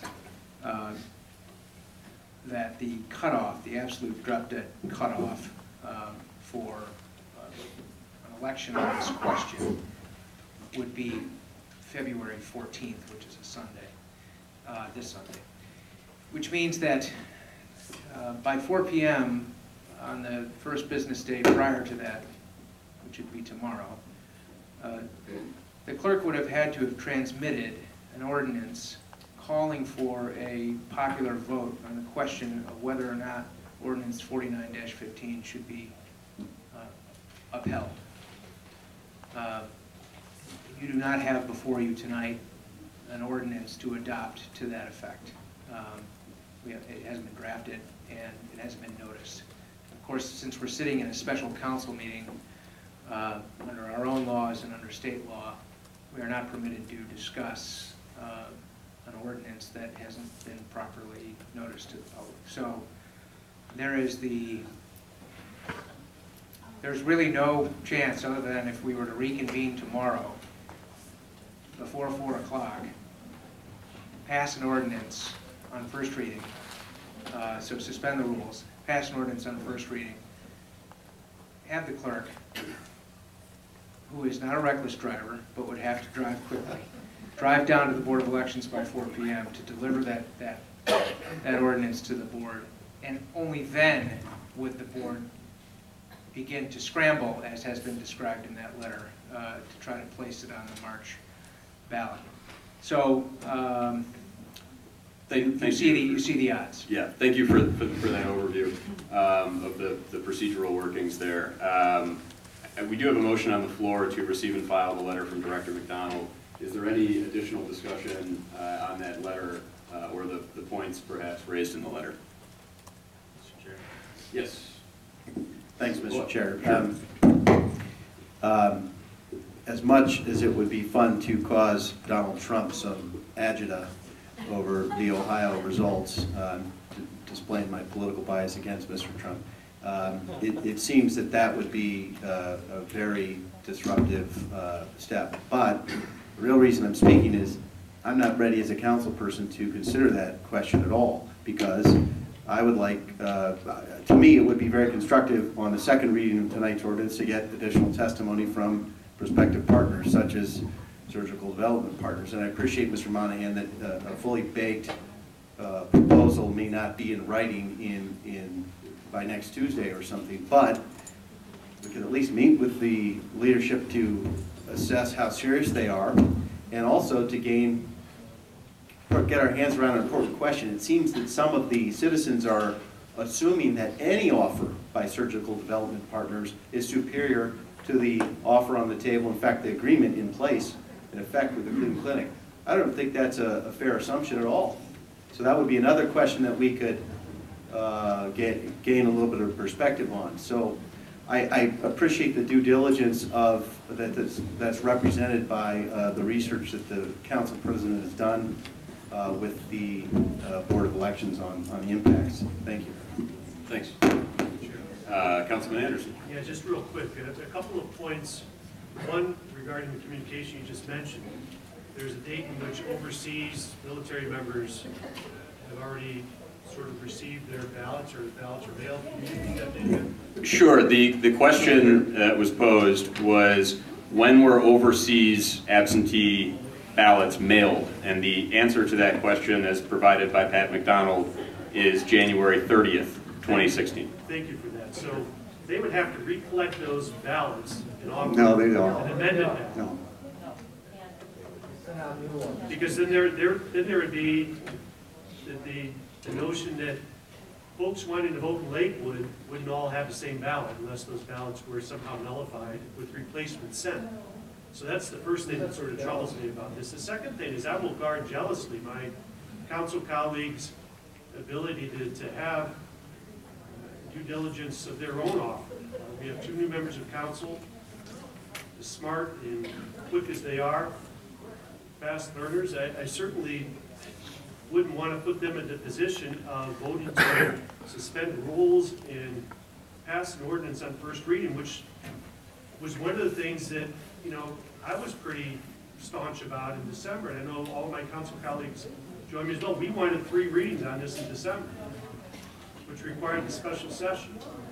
And again, I would just guard jealously my council colleagues' rights to have afforded to them all the information, all the time that they need within those 3 readings as they would require. So those are my 2 cents on this. Thank you. Thanks. Councilman O'Malley. I'm actually, and I'm only speaking for myself, for the very basic reasons that I outlined earlier, I'm quite comfortable and ready to vote on this. But there are 5 points that I can detect from Mr. McDonald's letter that the council president read. Use the microphone. I'm sorry. Can you hear me okay? Yes. This thing is Better. fickle. Thank you. One that Councilman Anderson had just mentioned about military and overseas ballots. There was another point about segregating this as an additional issue. There would be substantial delays in sending vote-by-mail ballots for early in-house voting at the Board of Elections, and there would be a 5-day delay in early voting. And then, lastly, an equivalent delay in receiving vote-by-mail ballots. So, you know, that being said, you know, the Board of Elections indicates that they could do this if possible, but I guess my question to the law director is, you know, if we were to send this to the ballot and the voters were to overturn it, what would be the impact of that legally? Sure. Yeah, absolutely. That's a totally fair question. Law Director Butler. Sure. Would you mind if I stood? No, not at all.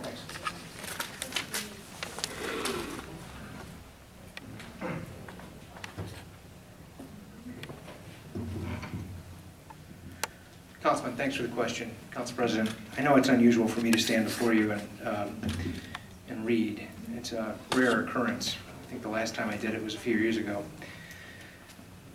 But I did have some remarks on that subject, and we have not had an opportunity to, you did not have an opportunity to hear from me the city's position on that question. I think it's an appropriate time to deliberate. There's no time like the present. So, I want to specifically begin by saying something to Councilman Litton, and then his happy birthday. No place he'd rather be. What a wonderful birthday treat. It's a good question, Councilman O'Malley. The question that is before you, and the question that would be before Lakewood's citizens if this matter were put to a popular vote, is this. Should the ordinance that was adopted and signed into law on December 21 stand? We can imagine all sorts of ramifications that are tied to the outcome of that question. But I'm inclined in my role, on my unique role on behalf of the city government, to encourage you to understand the legal ramifications only. And to do so properly, we have to look at what the December 21 ordinance does. Ordinance 4915, the one that's in question, as far as legislation goes, is pretty simple.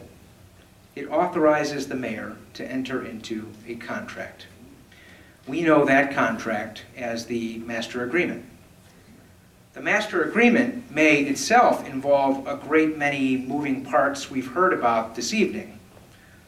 The closure of the inpatient hospital, the amendment of the lease, the transfer of real estate, the payment of money, the creation of a new foundation, which we haven't discussed tonight.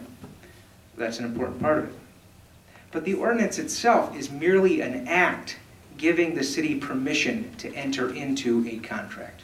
That's it. By now, the moving parts of the contract approved by Ordinance 4915 are certainly moving. The contract was signed that night. The hospital is now closed. The employees have largely been moved to other facilities or have found other work. The overnight patients are gone. The doctors serving those overnight patients are gone. The clinic operates what is now a standalone emergency department. LHA's property at 850 Columbia Road is now the Cleveland Clinic's property. And the city is currently $6.8 million flusher as a result of that transaction. Flusher than it was on December 21. EMS protocols governing transports may have changed limitedly in the meantime. Community health building and a number of homes are now back under control of the city, which has in turn contracted the management of those properties to an outside entity. Additional properties, the Family Health Center site, the Curtis Block building, and a few remaining residential properties have been prepared for transfer to various parties as well, and those transfers are scheduled to occur very soon. In other words, the contract authorized by 4915 is not latent. It's not awaiting the approval or rejection by you or by Lakewood's citizens. Instead, it's actively being performed by all three parties to it, the clinic, the city, and LHA, and it's binding currently on all of them. These are the same circumstances the Ohio Supreme Court considered when it decided a case out of Middletown, Ohio in 1986. And in that case, the city of Middletown entered into a contract with the Ohio Department of Transportation for road improvements. Citizens who disagreed with the ordinance authorizing that contract then gathered signatures and caused a measure to be placed on the popular ballot that, if adopted, would have repealed all legislation enabling the road project. An election then occurred, and the Middletown residents ultimately voted to repeal the legislation. In that case, which is called Middletown versus Ferguson, the Ohio Supreme Court held that notwithstanding the popular vote to repeal that ordinance, the contract authorized by the Middletown ordinance remained legally binding. The court wrote that neither a legislature nor an electorate is free to impair a city's ability to perform its obligations under a binding contract, because to do so would amount to a violation of what's known as the Contract Clause, Article 1, Section 10 of the U.S. Constitution. The Contract Clause of the Constitution mandates that no state shall pass any law impairing the obligation of contracts. That's straight from the Constitution. And this prohibition reaches any form of legislative action, including direct action by the people. In other words, as the Supreme Court in Middletown versus Ferguson wrote, once having granted certain powers to a city, which in turn enters into a binding contract with third parties who have relied on the existence of those powers, the legislature, or here, the electorate, and this is verbatim from the case, the legislature, or as in here, in Middletown, the electorate, is not free to alter the city's ability to perform that contract. The Supreme Court found meaningful in the Middletown case a few important facts that are significant and that are similar to our circumstances. The road construction had already begun. It was well underway by the time the popular vote to repeal the legislation occurred. And the city had by then obligated itself to pay for its share of the road construction costs. In the Middletown case, as in our situation, the legislation sought to be repealed authorized the city's entry into a contract that, like the master agreement authorized by City Council in Lakewood in December, was by the time of the popular vote actively being performed by the parties to it. It was well underway, with monies having changed hands and work undertaken pursuant to its terms. and it was binding on those parties. The Middletown case 20 or 30 years later remains the law of Ohio to this day. And what its precedent means to me, someone who concerns himself with the legal ramifications of this referendum effort, is this. No matter when it occurs, this vote, an effort driven, as you have all said, by well-meaning, hard-working citizens, means nothing to the legal effectiveness of the master agreement. If you or the voters vote to uphold this legislation, the master agreement will live on despite that vote. If you or the voters vote to repeal this legislation, the master agreement will live on despite that vote. This is the city's legal position, and it's worthwhile to share it now in good faith before campaigns get underway and votes do occur. I'd be pleased to continue the discussion of my position on this with any of you at any time in the near or long term, but I hope it guides your actions. Thank you. Thank you. So, Councilman O'Malley had the floor and had posed that question. Councilman O'Malley, I would return to you if you have additional follow-up or remarks. That's a way more thorough answer than I was expecting, so thanks. No, that's helpful. As I've said, I'm prepared to vote on the ordinance before us today, and I'm ready to send this to the Board of Elections, but it's helpful to understand the total implications of that, so I appreciate that. I know there's a motion on the floor to receive this letter, so I'll send it back to you. Thank you. With anything further from council on the motion to receive and file the letter from Director McDonald? Nope, nothing further. Okay. All those in favor of receiving and filing that communication, say aye. Aye. All those opposed? And that motion passes. As I've said, we will make that, of course, available to the public on the website and by request. In addition, I would ask that we, if possible, Law Director Butler, your remarks tonight or some form closely resembling can be made available for public consumption also. Thank you.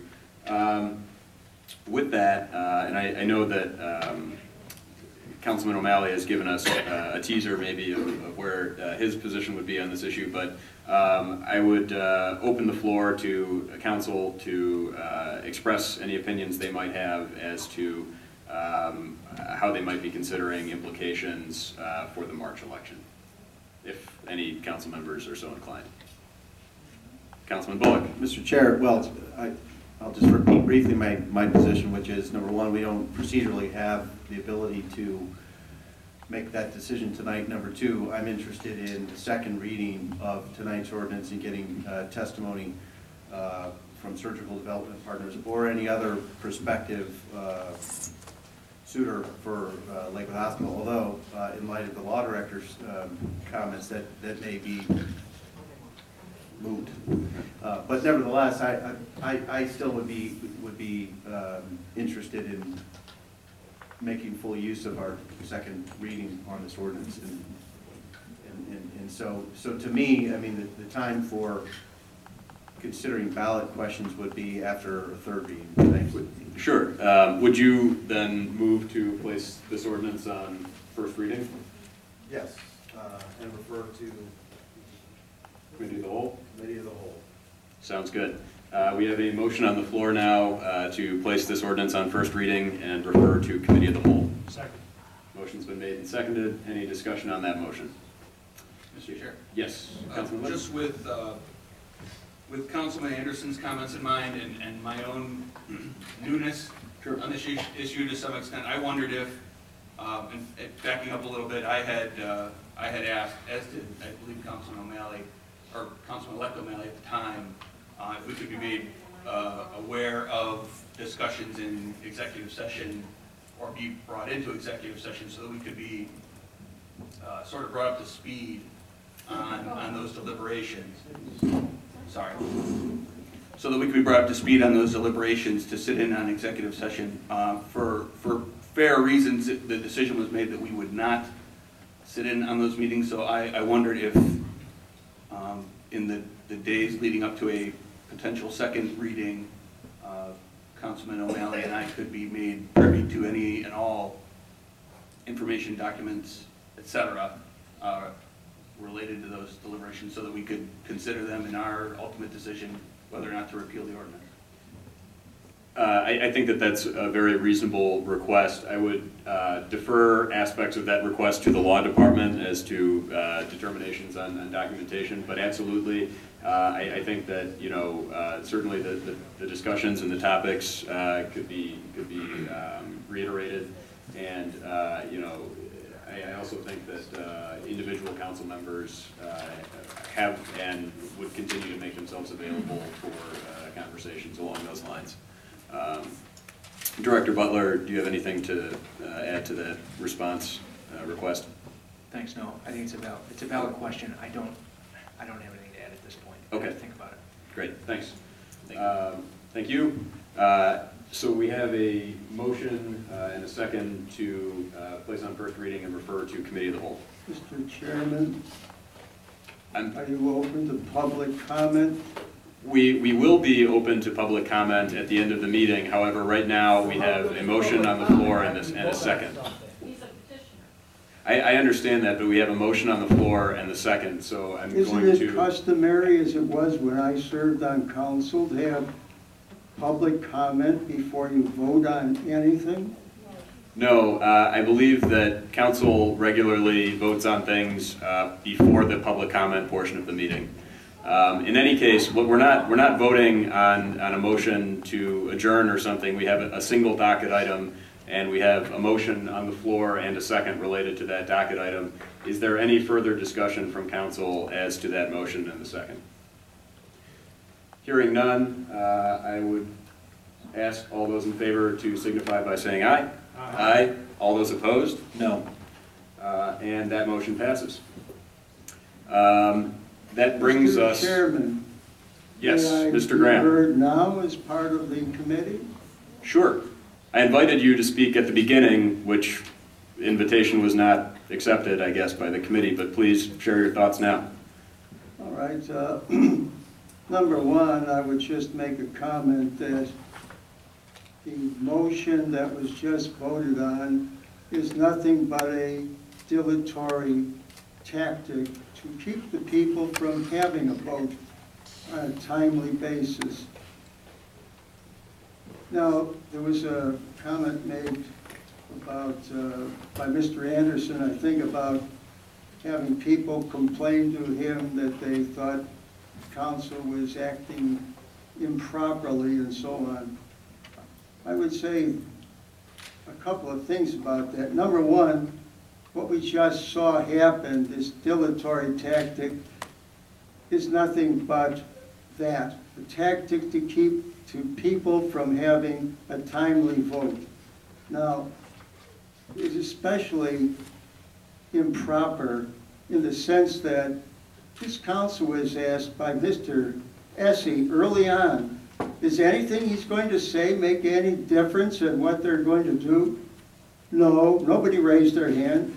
Everybody has their mind made up already, so there's no valid reason to be delaying this vote, putting it on another reading. And another thing I would say as far as people feeling that council doesn't act honestly and properly, the best remedy for that is transparency, although Mr. Bullock made an allegation earlier that everything was transparent. There was nothing transparent. When you have executive committee meetings and everything is decided in the executive committee meeting and there's no discussion out in the public, there's why people think we're not getting an honest determination of anything. So. Thank you, Mr. Graham. Wait a minute, I'm not done if you don't mind.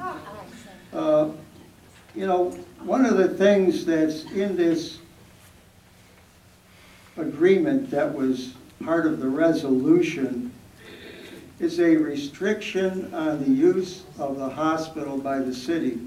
I haven't heard one person on city council explain how restricting the use of our city property benefits the citizens of Lakewood in any way. It might be nice to give a monopoly to the clinic to avoid any competition, but it certainly doesn't help the citizens of Lakewood. In other words, there are other people who could use the hospital. People on council are asking, well, what about bringing these people around? Well, why would they come around when you put a restriction on the hospital? The whole purpose of the restriction on the hospital is to keep the citizens from being able to put it to its highest and best use, which is as a hospital. And deposition, the former administrator of it, he might even still be the administrator at the time being of the hospital, said, there's nothing wrong with that building. Testified under oath. Here's a person who's right in the building, and that building has nothing wrong with it. It would work fine as a hospital, although these false allegations were being spread around that, oh, it would take $90 million to make it operable. Not true. Mr. Graham, I think with due respect, there's a lot of folks in the room who would strongly disagree with that statement, including a number of architectural professionals who were commissioned to do studies of the facilities and provide an unbiased and unvarnished professional level, industry level report on the condition of those facilities. The person who was running it didn't see it that way. And I would say he would have been in an excellent position to make such a determination. So, when you put a restriction on the use of our property, that is totally unjustifiable. And if you've got some benefits for the citizens, I think we'd all like to know how we benefit by restricting the use of our hospital. I don't think anybody on this council can give us one rational basis for doing that benefits the city. Further, this whole idea that all this was to assure good health care services in the future for the citizens. I think the mayor used commit to health care services. The contract that the mayor signed doesn't require the clinic to perform endlessly without termination. They have the right, specifically spelled out in the document, that they don't have to do that. All they got to do is some preliminaries, build a building and so on, and they could decide at any time to close it.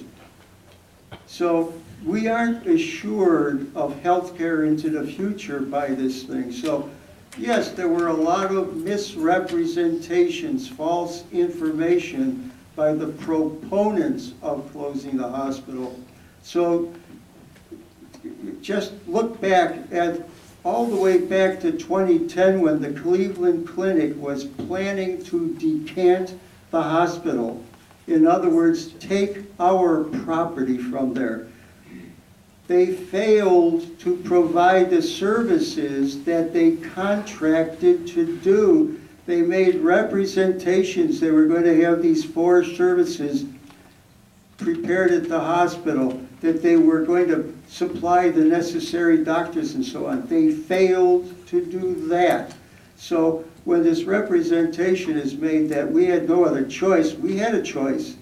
It's called use lawyers to do proper lawyer stuff, called suing the person that's violating their lease, who's violating their contractual obligations.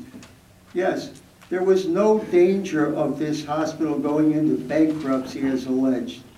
So this was all based on false information. Council in private, in behind closed doors, was getting all this false information. How can the citizens rely on the action of council when you don't do things out in the open? We don't know what other false information was given. It's never been revealed to the public what went on behind closed doors. So to try and make a representation that this was a fair operation, a fair decision, is really not truthful. Council acted without receiving, in other words, you did tonight what should have been done all along in the whole process to get input from people who didn't have a stake in the matter. This is all for the benefit of the clinic, not for the benefit of the citizens. In fact, the law director just said, we just come up with $6.8 million flusher. Well, considering that the Lakewood Hospital Association has $50 million, which is really our money, and that the foundation has $30 million, and that's really our money for the use of I'm sorry, just as a point of order, I'm not entirely clear what the foundation has to do with this discussion. We're talking about the benefit. I'm talking about the statement by the law director saying we're 6.8 million flusher. The city council has voted to give away millions and millions of city money. Yeah, and that's my concern, is that you referenced the Lakewood Hospital Foundation balance sheet as though it has some kind of bearing on that point, and it doesn't. They're not a party to this transaction.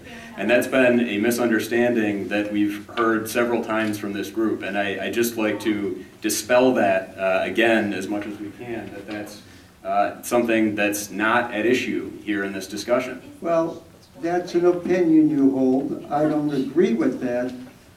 The fact of the matter I'm is... sorry, you disagree that the Lakewood Hospital Foundation is not a party to this transaction? I didn't say that. I said I disagree with you and your opinion that the $30 million in the foundation has nothing to do with the city. It's money that is for keeping a hospital in the city of Lakewood running. So it is effectively our money. We, the citizens of Lakewood, the city. So to say that we're 6.8 million flusher when we are deprived with that agreement of all that money. In other words, the clinic is putting our money into its facility. That's not to our benefit. In the end, we don't have a family health care center. It's not the city's.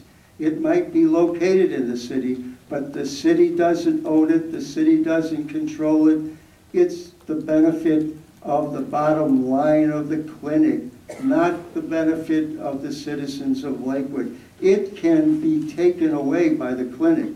They can decide it's not making enough money and they don't want to run it anymore. They can shut it anytime. Then where are we at? Then we have Zippo.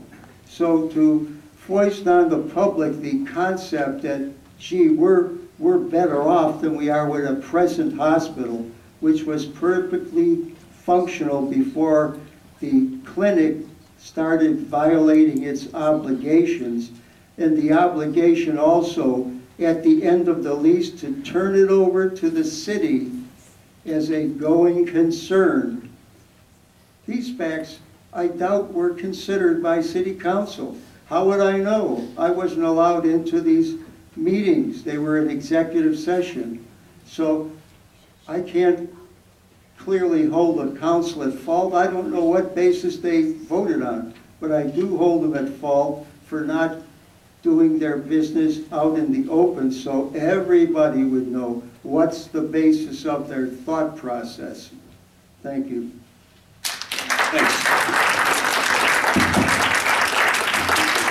Yeah, thanks, Mr. Chair. Mr. Graham, you are a talented advocate. However, you are presenting your opinions and misrepresenting many facts. And as a former council president, you ought to know what fact did I misrepresent? What fact did I misrepresent? Tell me what fact I misrepresented. For one, may I finish my statement? Please do. Well, I know you made a statement I misrepresented. Tell me the fact I misrepresented. Mr. Graham, I didn't interrupt you. Please don't interrupt me. Try telling the truth, then I won't have to interrupt. So that's an example of an opinion, and you're, as a former councilman, you recall that no decisions are made in an executive session, that there are certain accepted, permitted, under state statute decisions, including human resources decisions and real estate transactions, and the decisions were made in public. And in fact, I'll tell you that all decisions were explained and announced, and all deliberations were explained and announced and posted publicly. And simply, the difference here is that when council explained its rationale, I think your petitioner committee chose not to agree with or believe the case made. And you're certainly allowed to have your opinion, but your opinion is that, and you're presenting your opinion as if they were the facts, and alleging that council is somehow not basing its decisions in the fact. So in sum, I do not agree with your narrative of the facts, because I think what you've done is made assumptions about a whole series of facts and don't have those straight. Thank you. Mr. Chairman. Thank you. I believe that we will now proceed to public comment. Mr. Chairman. I'm sorry, we're going to proceed. Mr. Monahan? Could I just have a couple of minutes?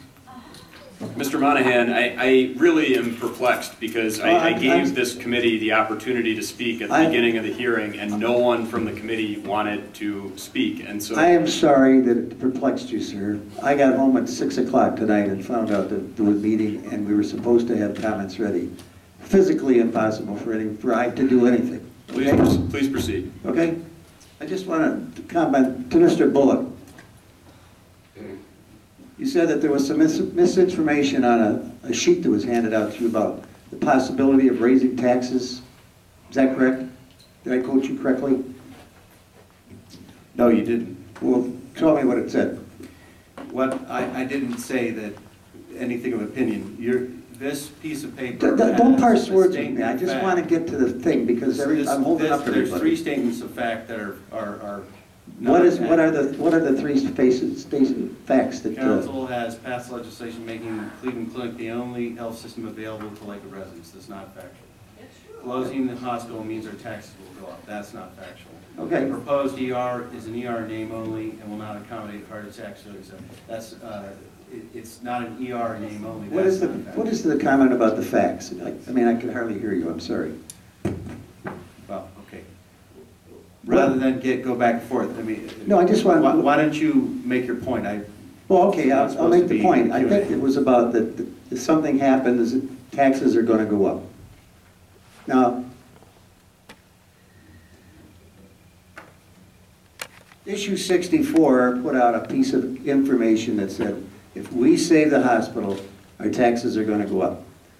Jen Pay wrote an op-ed piece in the Plain Dealer that said, you do the same thing, it's going to raise taxes. And we're going to have an empty building. What do we have now today? A near empty building. Okay? Are taxes going to go up? Not right now. But they won't. They will eventually when we run out of money. Mr. Essie came into, I think he spoke at this body and said this outfit Surgical Development was going to offer $10 million for 850 Columbia Road.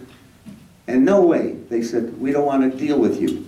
We'll take the 8.2, so you left up $1.8 million off the table that we could have used in this city for salaries, for programs. Okay? The law director told my wife and I one night, we talked about, and you were there that night too, I think, because I was talking to you about, let's go out and bid this process. And Mayor, I disagree with you wholeheartedly on the process that you used, all right? But the whole thing is that council had some backbone and stood up to these people and said, we want to go out and find other operators on a clear process, clean process. You'd have several in here. I got a call today from a hospital system that's interested in coming in here. I have to check it out. They just bought out a couple of big hospitals around Ohio. Okay?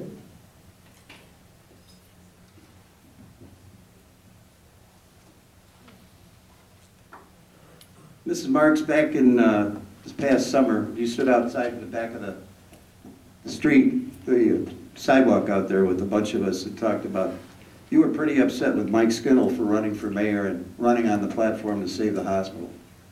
You said to us, it's my job to save the hospital. No, excuse me, I think you're misrepresenting what I said. Okay. I said I didn't say that it was Mike Skindell's.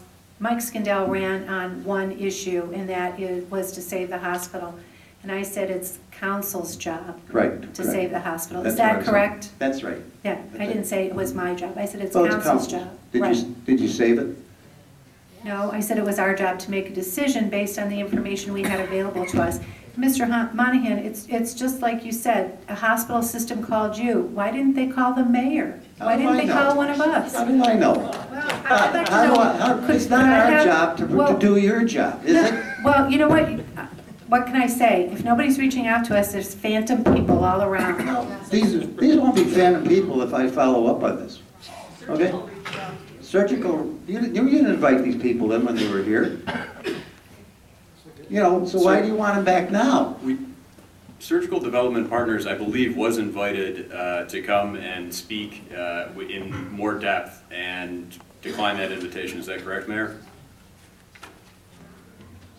I spoke directly to Eddie Alexander, the CEO of Surgical Development Partners. We discussed his business, his interests, his approach, his issues.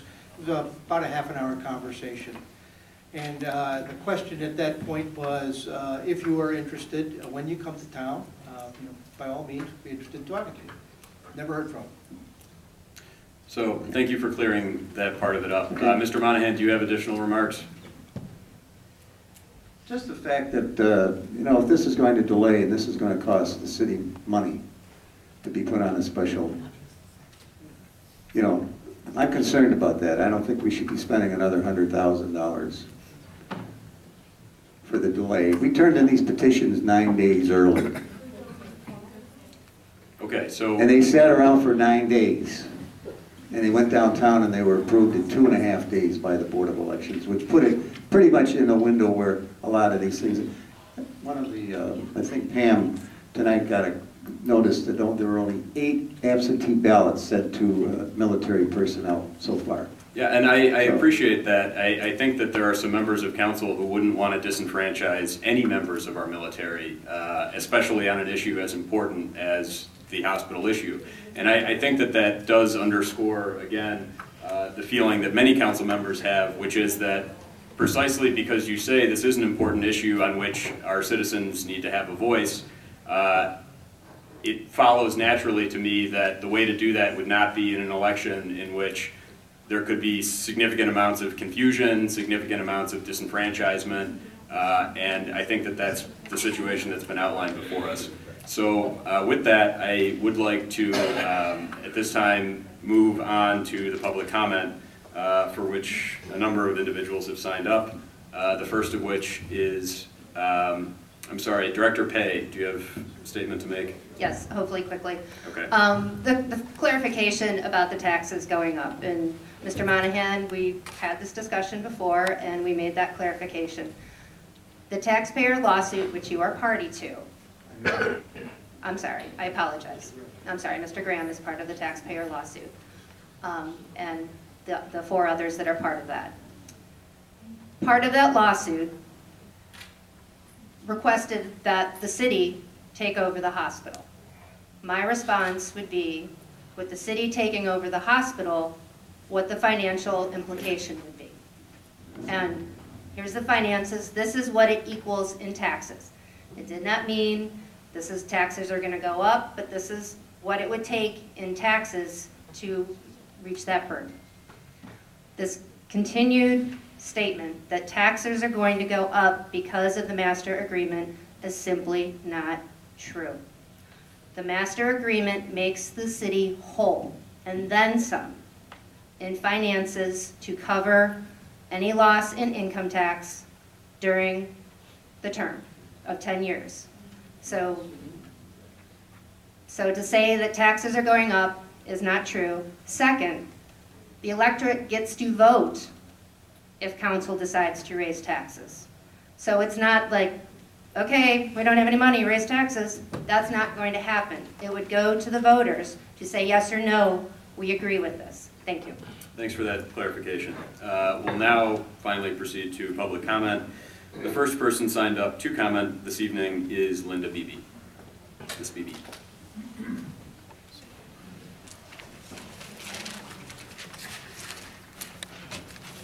My name is Linda Beebe. I live at 1490 Mars Avenue.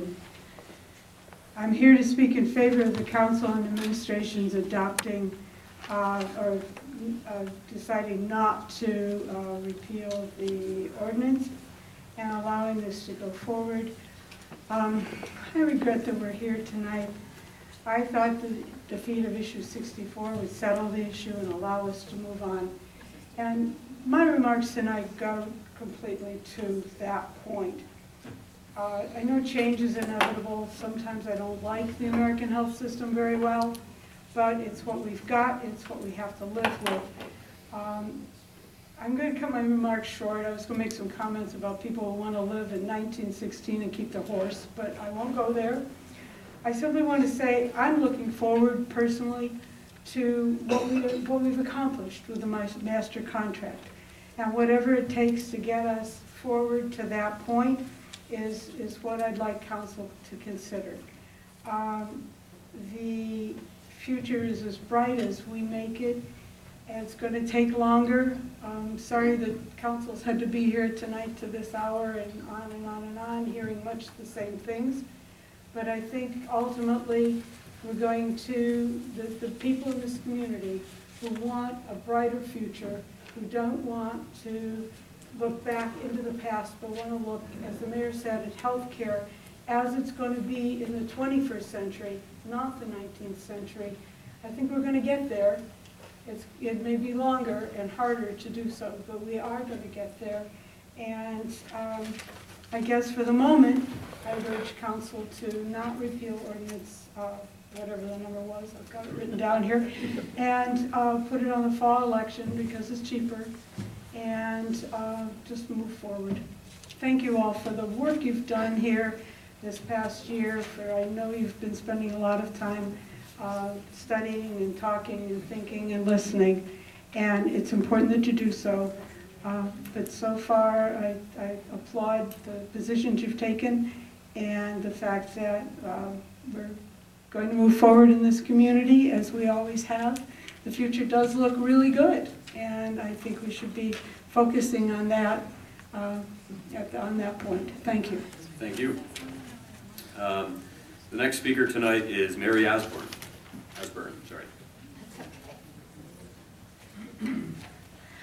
My name is Mary Osborne, and I live at 1655 Elmwood Avenue in Lakewood. As a longtime resident and retired from the Cleveland Clinic at Lakewood Hospital, I have been in complete support of the proposal to eliminate the 108-year-old Lakewood Hospital building and replace it with a state-of-the-art facility that will be consistent with current and future trends on the way healthcare is delivered. This has been a long and contentious fight. In my mind, however, it's been a no-brainer all along.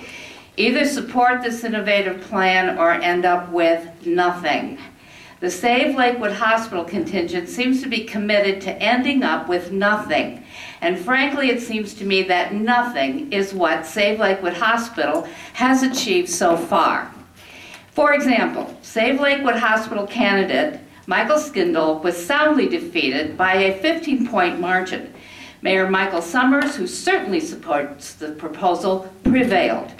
Number 2, issue 64, Save Lakewood Hospital's attempt to further hamper progress by requiring any decision made about the hospital would have to go to a vote of the people was defeated. Again, the wisdom of Lakewood voters voted this down and prevailed.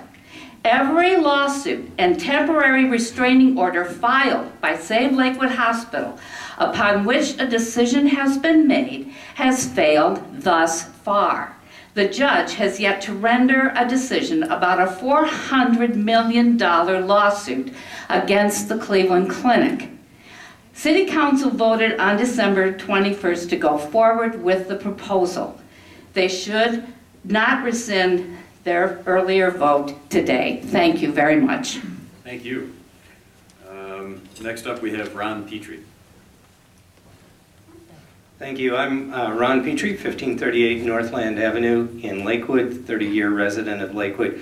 I just want to reiterate what Mary just said. Let's point out that when Brian Essie wants to talk about this is as simple as Democracy 101, I think he skipped that course, failed the exam, because in Democracy 101, we had a general election 3 months ago. All of them got defeated. Their issue got defeated. Even the school board members and city council members who supported the SAVE position got defeated, except for maybe one who was in an uncontested race. So, this is the people speaking. The majority won, and city council voted unanimously. We have a representative democracy. You represent us, and in December you voted unanimously. So, Democracy 101 says, let's move forward. Thank you. Thanks. Ann Spence. Ann Spence, 13939 Edgewater Drive. I have lived in Lakewood for 76 years. I've attended council meetings for close to 2 years now, which was before the Lakewood Hospital issue even hit your desks. I've listened to both sides of the discussions and the arguments, and they continue, they're repetitive. I know that healthcare needs are changing. When I had my children, quite a few years ago, we would spend 4 or 5 days in the hospital. If you have a baby today, you're home normally in a day. The need for inpatient beds has gone down significantly. My sister, 2 months ago, had brain surgery to remove a cancerous growth. That was on a Monday afternoon. By Wednesday morning, she was home with 32 staples up the back of her skull, and you would swear she was like nothing had happened to her. If that had taken place a few years ago, she would have been in the hospital for weeks. So with the changes in medical services and what is needed as far as inpatient needs, our needs are changing. I have a lot of respect for the Save Lakewood Hospital people, the few of you that are left in this room. That shows the way most of them are. We sat and listened to everybody who wanted to say something. And when they were through, they started leaving the room. I have a lot of respect for all the work you guys have put forward trying to reach your goals. And your passion is undeniable. I mean, it's there. We have passion the other way. I have even more respect for City Council and the administration and what they have gone through in the last almost year, reviewing all the facts and figures instead of making accusations. Excuse me. I asked the council not change the decision that was made in December. Finally, I think the citizens of Lakewood have already voiced their opinion. First, and it's repetitive, they defeated issue 64. Second, they re-elected Mayor Summers rather than the opponent that ran on one issue, Save Lakewood Hospital. The citizens know that it takes more than Save Lakewood Hospital to run a city. A lot more to make it viable. And they voiced their opinion. Third, they re-elected all the incumbents back to City Council. That again showed support for what you guys are doing. One of the council members they elected, a new one, was on the board of Lakewood Hospital Association. Again, excuse me, I'm asking you, as the new council, not to flush down the toilet the work that the prior council did for almost 12 months, and don't change that decision on issue 49-15. Thank you. Thank you. Next up, we have Pam Smith. Welcome. My name is Pam Smith, and I live at 1528 Elmwood Avenue. I'm a former Lakewood Council person, and I have a few brief and personal comments. I would like to thank Council for their vote in December to move forward with a definitive agreement to keep medical services and emergency services within the city of Lakewood, as well as to allow significant economic development in our city center. Having been to many meetings in 2015, I know that the unanimous decision was not taken lightly by any council member. There were countless meetings, questions, phone calls, and so on. And I trust, and I've listened tonight, that the two new council members have been following that discussion throughout the year, and I expect that they now will work to get their questions answered as well. This issue was decided by that council vote, the mayoral vote, and the November election results. It was decided by the vote in December as well as the November election results. But here it is before us. Well, why is this? The easy answer is, well, we're a charter city and we allow referendums. But the harder answer is, it's just tough to lose an election. I know, it happened to me. You wake up in the morning and think, oh my, this can't be, we worked so hard. The count must be wrong. The weather must be bad. The supporters must have been called out of town. All sorts of excuses. But the truth is, voters make choices, and the city moves forward with those choices, be those choices the issues or elected officials. Our residents made those choices. I don't think we need a citywide vote on this issue. It will be a waste of time and money, but our charter makes the rules, and I ask council to keep to their decision of December 2015 to follow the procedures, and if we must, let's allow the voters of Lakewood to agree with City Council. Thank you. Thank you. Next up, we have Matt Coons.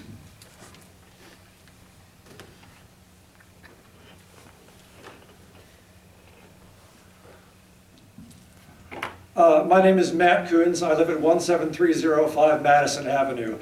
And I would like to speak briefly about what life is like with the Cleveland Clinic and changing health care. Most of my news comes from the Nordonia Hills News Leader. Early last November, communities in northern Summit County learned that the Sagamore Hills Medical Center emergency room would be shut down entirely at the beginning of December. The Cleveland Clinic, which owns and operates the center, had determined that patient volume is too low and the majority of patient conditions are not severe enough to justify keeping the Sagamore Hills emergency room open. Senior Director of Corporate Communications, Heather Phillips, told the News Leader that the site will be repurposed as an express care facility where people will be treated for non-critical conditions. In a follow-up press release, the president of the affiliated South Point Hospital said the Express Care facility makes it possible for South Point to continue to care for the community. This new level of care, he explained, will better serve residents and focus more on primary care services, which is what the community is utilizing. Right now, this new level of care does not serve residents under the age of 14 at all, however. Dr. Tarek El-Zawi of the Cleveland Clinic explained to concerned residents the staff will be undergoing special certification training that will qualify them to treat younger children. The training, he told the news leader, should be complete by the end of the first quarter. Strangely enough, the relevant local officials did not sound happy about an exciting transformation in healthcare about which they received less than 1 month's notice. Quoting from the news leader, Northfield Center trustee Paul Boucher said the change is sudden and leaves the fire department with an urgent need to expand staffing due to longer transport times. It's leaving us high and dry, and it all comes down to money, Boucher said. It's going to cost us $109,000 off the bat just for personnel. As context for Mr. Boucher's remark, we might consider the response of a clinic representative when asked if anyone actually visited the facility prior to closing the emergency room. Dr. Brad Borden told reporters that no dedicated road trip was made, adding the decision was made based primarily on numbers. It appears the decision was not made based on any consultation with local emergency response workers. Northfield Center Sagamore Hills Fire Chief Frank Risco has had a number of comments throughout a struggle to respond, which has continued even into recent weeks. In the news leader, Risco said significant travel time will be added when transporting patients. This adds a minimum of a half an hour driving time to each call at least, he said. Adding the response time would be extended further in the event of inclement weather or road Mr. construction. Coons, I'm sorry, please wrap up your comments. You're up against the time. I have read this speech 5 times today, and I have never gone near 5 minutes. Adding that time to travel means that squad is out of service in effect. In November, Sagamore Hills trustee John Zaccardelli asked Dr. Borden if there was any way to extend the December 1 cutoff to January 1 to allow time for the district to staff properly. Borden said no. Of the timeline, which the Cleveland Clinic had announced almost a dozen whole days before, he said, that's set in stone. And if you want to cut me off there, be my guest. Thank you. We do have a 5-minute limit. So, this next name is not totally legible, but I believe it starts with George. It's me. Sorry. Sorry about that.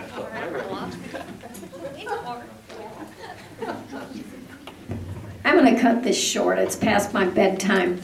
I'm Dr. Georgianne Vardarella. My business is at 14701 Detroit. And I want to say, you got a great plan. It's realistic and it's sustainable. You have moved Lakewood into the future. And I believe what you've accomplished will be a national benchmark every community will look to, not only as a model for healthcare delivery, but for economic prosperity as well. And I want to say, I can post my comments at length online, but there's a lot of studies out there from the World Health Organization, Stanford, NIH, Dartmouth, that have looked since the 60s at the excess hospital capacity and the excess number of beds. They have shown clearly in the literature that communities that failed to accept this and continue to do business as usual withered and died on the vine. The communities that simply transformed those hospitals into wellness centers with the same outdated, inadequate services didn't do well. The communities that thrived and flourished were those that thought out of the box. They constructed. I am tired. They embraced state-of-the-art emergency rooms.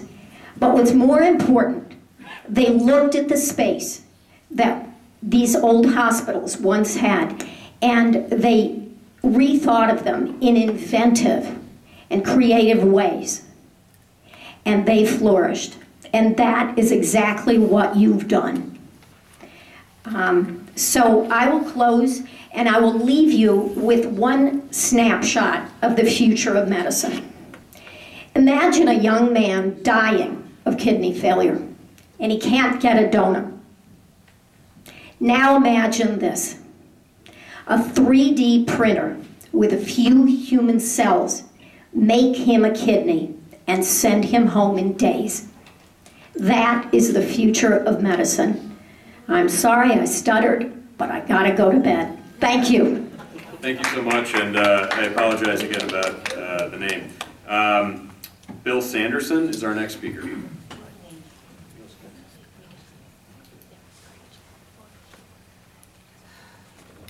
Bill Sanderson, 11917 Detroit. I am, unlike many people here, not a longtime resident of Lakewood, but we moved here specifically because in interactions with business in the city of Lakewood, we determined that it had the kind of community spirit that our family wanted to be a part of. And I appreciate the opportunity to share in that tonight. I want to thank Jin Pei for a detailed and significant economic analysis that actually helped me understand what the potential ramifications of doing nothing or doing something with the hospital were. And if I recall, over most of the summer, there was a serious and robust discussion of the relative merits of the different paths that the hospital disposition could take. And some of that, in reality, there was a potential that there would be an erosion of the foundation assets and also a deterioration of the physical assets over the time that would potentially elapse before the decision was made. And yes, there was a vote, and I think the vote was pretty clear about what the citizens of Lakewood as a group, not as individuals, desired. And we live in a representative democracy, and we all elected you to represent us. And I know from interactions with several of you that this has been a very difficult and trying time for you. We thank you for your diligence, and I think you made the correct decision. And I would urge you not to repeal that decision. And thank you again. Thank you. Our next speaker is Jay Carson.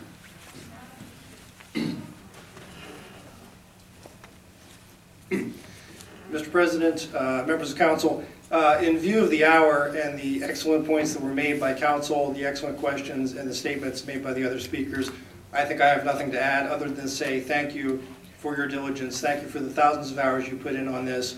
And I applaud your leadership in moving forward with the master agreement. Thank you. Thank you. And I certainly would never want to chill speech, but I will say in that spirit, for the edification of the audience, we do have a number of speakers signed up to speak tonight. If someone has already said your points and you're so inclined, please do feel free to yield back. Tom Smith is our next speaker. I will yield. Thank you, Mr. Smith. Moving on, our next speaker is Judy Gillespie. Ms. Gillespie here?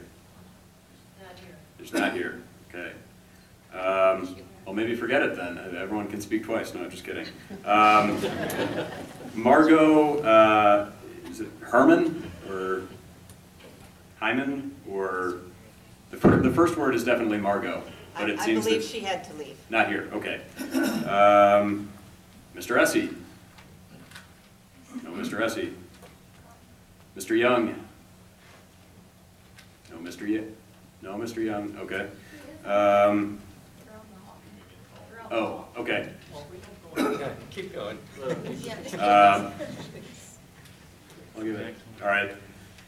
Ms. McKay is the next speaker. I don't know. Are you? Yeah. Okay. Great. Please come on up. Good evening, Jean McKay, 13428 Lake Avenue. This past year has been an eye-opening experience. From the first announcement of the hospital's closure, I wanted to keep an open mind to hear and understand the rationale for this decision. Then as more and more documents were revealed, the evidence began to pile up and it became clear that we, the people of Lakewood, were being swindled. You left us no choice. It was time to organize and make our voices heard. Throughout our 2 petition efforts, I had the pleasure of talking with hundreds of people. I have to say I was really, really touched by the people who would pour their hearts out about their health conditions and how much they relied on our hospital. I was moved by people's deep understanding of the importance of this asset in their lives and in our community. I was troubled by the fear that I heard in their voices. I was surprised by how eagerly people signed the petition with the hope that their voice would be heard. And I was equally troubled by the number of people who felt helpless and at a loss to do anything about it. I was saddened by the number of signers who thought their representatives were on their side until they were reelected and then promptly flipped. I was saddened by the many people who said they could not sign a petition because they feared repercussions from their employers. I was reinvigorated by the number of people who said they already signed but thanked us for doing this noble work. One young man I spoke with summed up the situation this way. "Look," he said, "our representatives would not stand up to the monopolistic power play of a greedy healthcare institution. None of this is about caring for people. It's all about the money." Add to that an administration hell-bent on signing away our most important asset to the lowest bidder. "You can't make this stuff up. No one would believe it," he said. I have often wondered if any one of you had taken the time during your due diligence phase to go out and ask the everyday people what they thought, how they felt about the hospital issue, and how it would affect their lives. Perhaps this whole thing may have turned out differently. Left out of the conversation, as is too often the case, are the people we spoke with, who welcomed us into their homes in the cold, wanting to talk about the hospital. The people who eagerly signed our petitions so that you would hear their voices, united in opposition to this deal. Are you listening? Do you stand with the thousands of people left out of the conversation? Or are you against them? Don't delay. The people have a right to this vote. Put this on the March ballot. Thank you. Thank you. Next up, we have Gerald Phillips.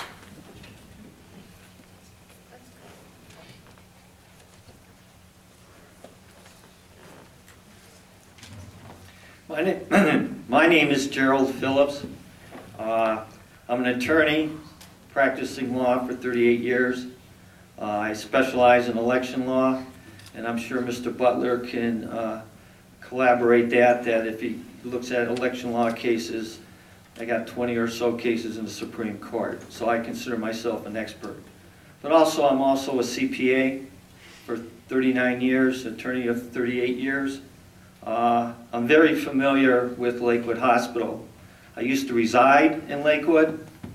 I think I have more familiarity than anybody on council, because I was involved in Lakewood Hospital in 1976, 1977. I served on the hospital expansion committee at that point in time, and I've been active in connection with Lakewood Hospital and very familiar with the issues. I also was involved in keeping Metro Hospital public when this former council of this city said that you couldn't have a public hospital that could be viable in the healthcare environment. And they brought in experts from Washington and Camper who said that it had to go private, it had to do the lease arrangement. Well, that was incorrect.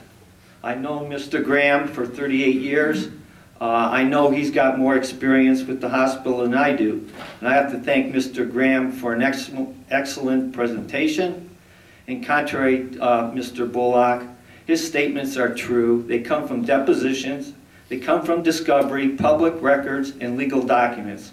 So your smoke screen that, you couldn't answer, that they were false. Sir, you're to direct your comments to the chair. Well, I think I got a First Amendment right of freedom of speech, and I don't think you want to jeopardize my right. I'm not here on behalf of the committee. I'm on behalf of Mr. Graham. This meeting tonight is nothing more than a smoke screen, a dog and pony show This is about a legal chess game between the city and the clinic versus the taxpayers and residents. The big issue is, okay, do you delay this vote or expedite it? And you've been advised by counsel, Mr. Butler can deny it, that it was up to you to delay this vote. You had a right to vote on this issue, to reject it tonight. In fact, I believe you had a mandatory duty to do it. And pursuant to your charter, once you rejected it, you had a mandatory duty to send it down to the Board of Elections. You didn't need another council meeting. That was part of your disguise, to have Mr. Butler say that, well, it's not on the agenda, it's not listed, therefore we can't vote on it. Then you go and get Mr. McConnell to get a letter to justify your issue that, oh, it'll cause problems. Okay, and you get Mr. Butler to come up with some legal opinion to justify your game plan to delay it. You want it delayed because you want a special election. You determine that it's better to delay it, okay, for a couple reasons. You get a lower turnout, all right, and also Mr. Butler's already indicated the Middleton-Ferguson case. You know by delaying it more and more that their chances of winning, even though the people repeal it, wins. This is all about a legal chess game. You got proper legal counsel, and you are manipulating the people. You're deceiving the people by saying, we need more time. You don't need more time. You're shirking your ability, okay, because it's in your best interest not to vote tonight, okay, to delay it, to make it more likely that these people won't get an opportunity to vote, and the people won't get a right to vote, and that stinks. And that's bad government, and you shouldn't even be representing this city. Thank you, Mr. Phillips. We do have a response from Law Director Butler. Certainly my response is going to be less passionate. Council is not under an obligation to make its decision on whether to repeal at any given point. Our charter does not obligate you to do that. Notwithstanding what Mr. Phillips has suggested, there is no obligation to do that in any specific time. There are similar obligations, such as the ones Mr. Phillips has suggested with respect to the timing of your decision-making in other provisions of the charter that call for popular votes: initiative, charter amendment, and recall. Those obligations do not exist in the provisions regarding referendum. That's because you are given the opportunity to fully consider your prior or council's prior decision on this particular ordinance, 49-15. You are given the opportunity to go through a thoughtful exercise on whether or not that ordinance ought to be repealed. So, let me dispel that one notion that has been presented to you. The second one is this notion of you finagling this in order to send this to a special election where fewer people will show up or something like that. I think that's what I heard. You are not obligated to send it to a special election at which fewer people will vote. That is a fiction. You have the choice of calling for a special election at our expense, that's true, or you may send it to the next regularly scheduled election. That would be November. So, and that would not cost us any money, and I assume it would bring out more voters than either the March primary or a special election. Thank you. Thank you, Law Director Butler. Our next speaker is Coletta Graham.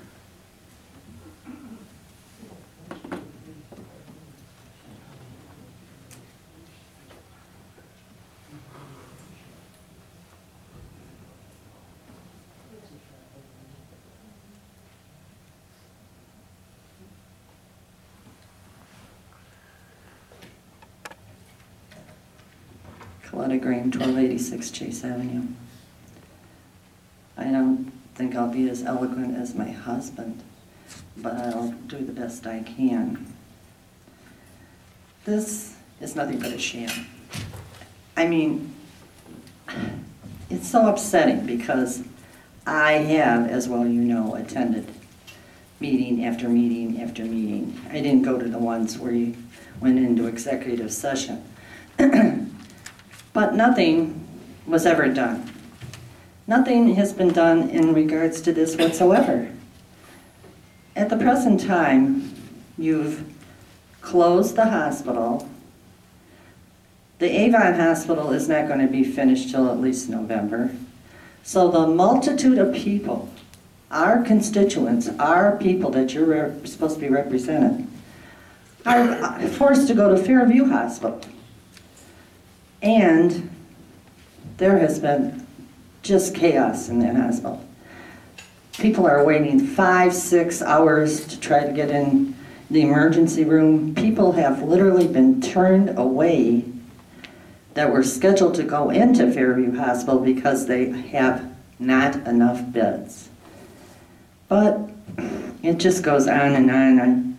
I do want to ask our law director one simple question. When did you become part-time? Ms. Graham, we've been through this, and it's totally irrelevant, but it's please not irrelevant. continue. January 1st, 2015. I can't hear you. January 1st, 2015. Interesting. I'm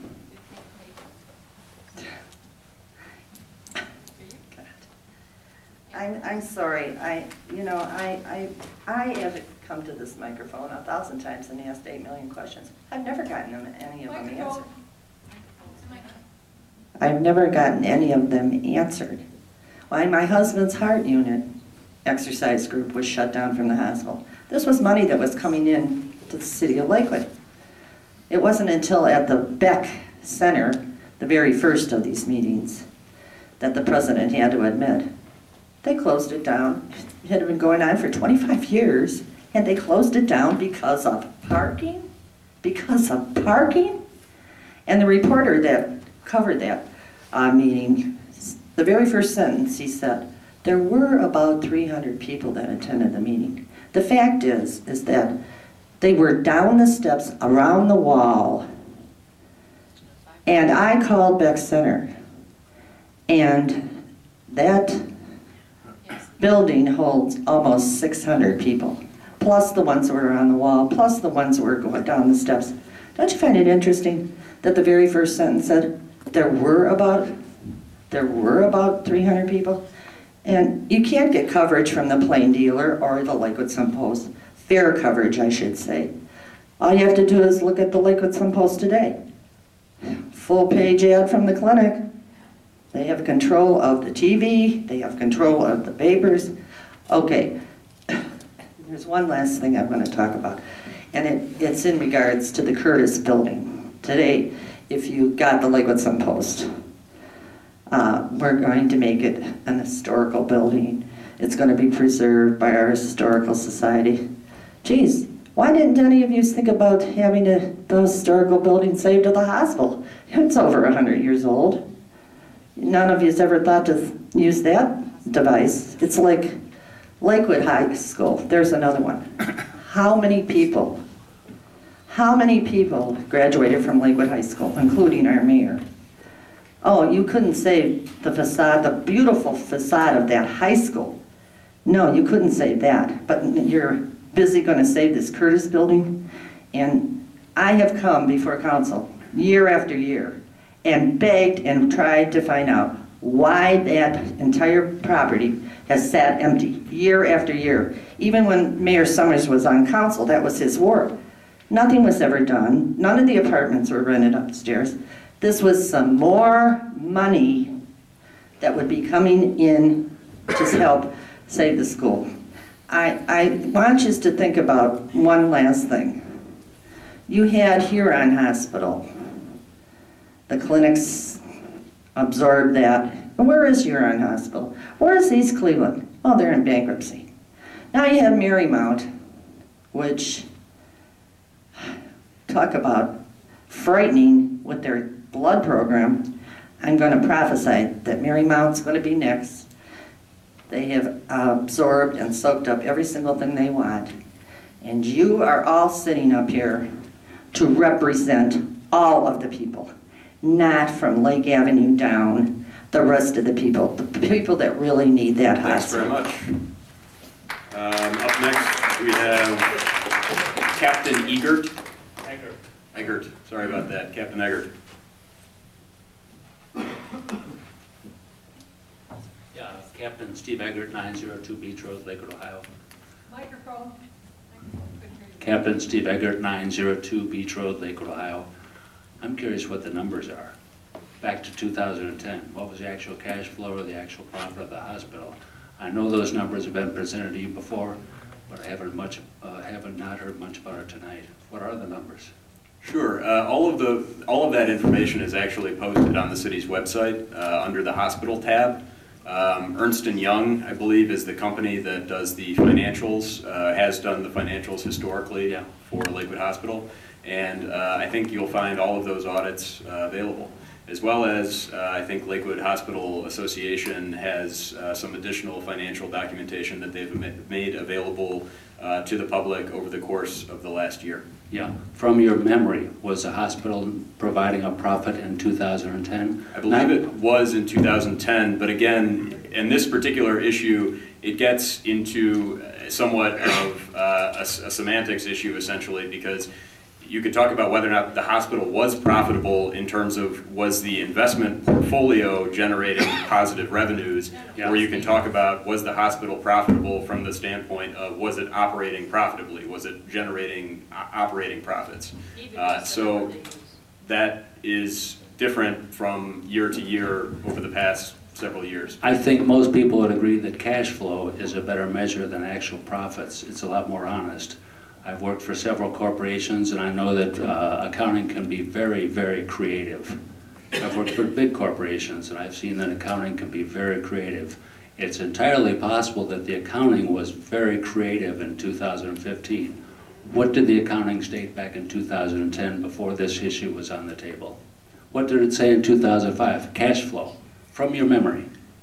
I honestly wouldn't be able to say from my memory to 2010. In addition, this is not a question and answer period.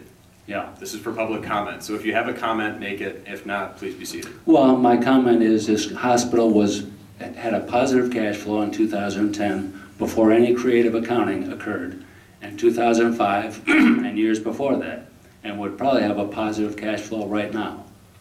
So don't swallow the creative accounting bid. Thanks. Up next, we have Ed Graham. I've been heard. All right. Next, we have Tara Peppard.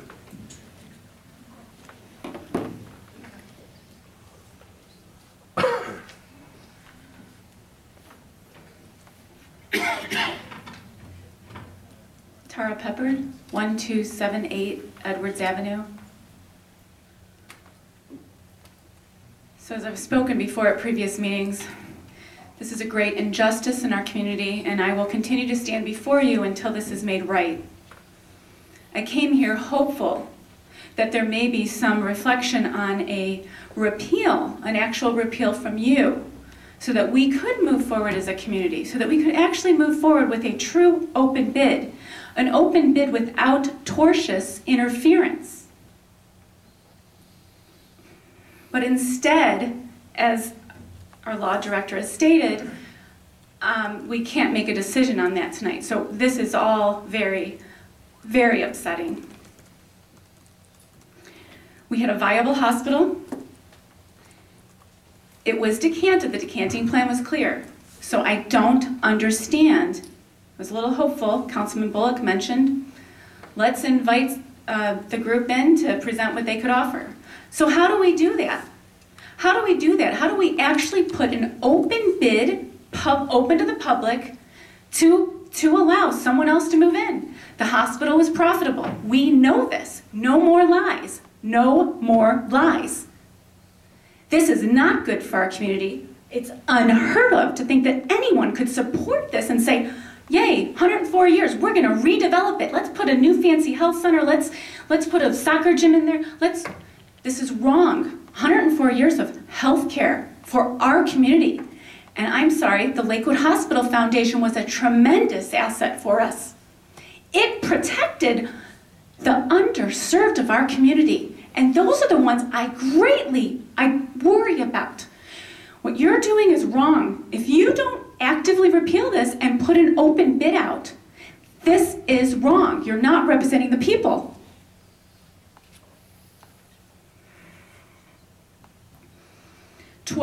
1,200 jobs.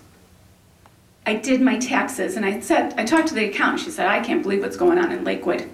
1,200 jobs. Average salary. You're talking about, and Marguerite Harkness, expert, experience, true accountant, truly in the favor of the people, giving you actual factual information. And it was ignored. I don't understand this. So 1,200 jobs. This is over $1 million hole in income tax revenue for our city. What are you going to replace that with? I find it very hard to believe. 150 jobs, we did the calculation with my accountant, $30,000. So okay, so we lose over $1 million. I don't know, I can't remember the exact number. Replace it with 30,000, and we are not worried about that. We wonder why do we have a rainy fund today? Because of leaders like Ed Graham, leaders who stood up for what was right and what was just. I really recommend after this meeting you watch the video. You watch the video and remember what he has said to you tonight, because he is trying to guide you. We are speaking what we shouldn't be doing when you should be speaking for the people. And I'm sorry, when Ms. Marks speaks and says, oh, this is good, where were the offers? Where were the offers? There was tortious interference. So don't sit there. Now, I am one that if I am not experienced, I refer to those who are experienced. I am amazed at the people that stand, the leaders of my Save Lakewood Hospital group. I'm amazed. They are the true leaders. I'm grateful, so grateful for them. Repeal now, put an open public bid out. Let another system move in. That was profitable. Our hospital was profitable. 104 years. Great history. Great history. To sit here and say, to lie is wrong. It's wrong. And I will continue to stand before you. I will continue to speak to the people. Everywhere I go, I wear my pin and I make it known that what is happening in our city because of our leaders. Leaders that, mind you, when I moved here in 2009, I was at the Beck Center, strongly supportive of the mayor at that time, and I am shocked today. So I've stated this before, I want to stand behind my leaders, but you must take the side of truth, not the side of the clinic. I have no qualms. Clinic is doing business as usual. Beautiful facility out there in Avon, inpatient care in Avon. Love driving past it when I go to Crocker Park to go to the movie theater, because I no longer have a movie theater in my community. We'll have to leave it there for tonight. Thank you. Thank you. Mary Ann Monahan.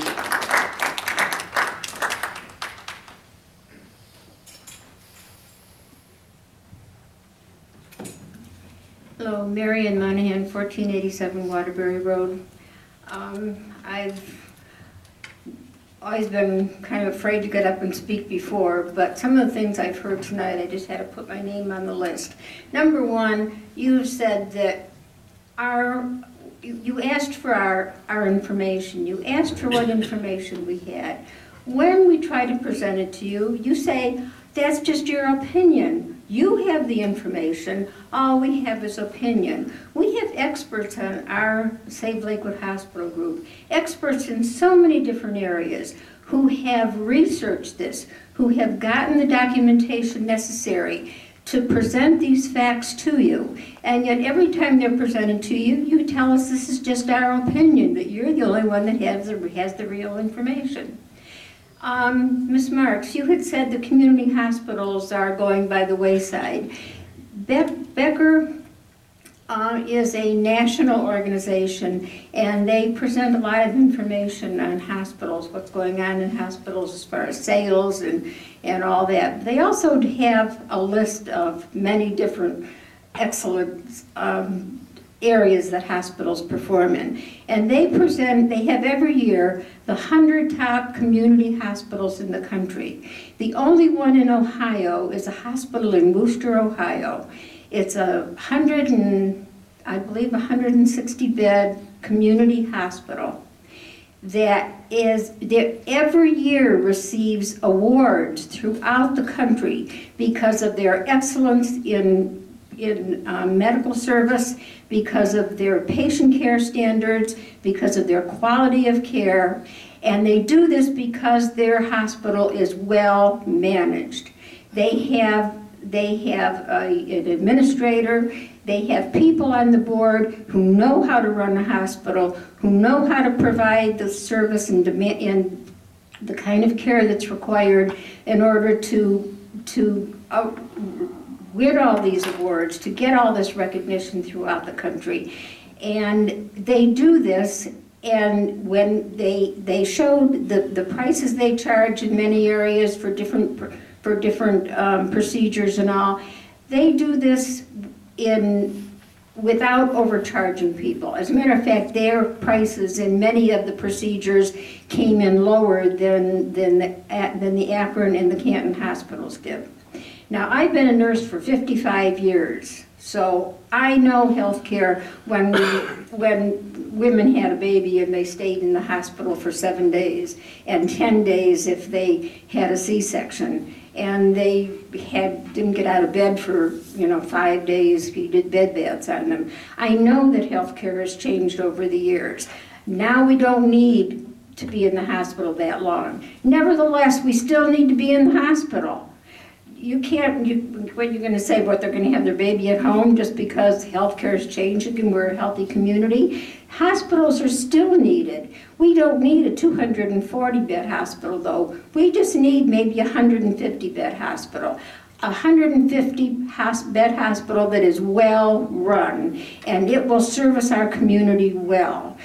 We were making money until all these services were pulled out. And I'm just going to say one thing.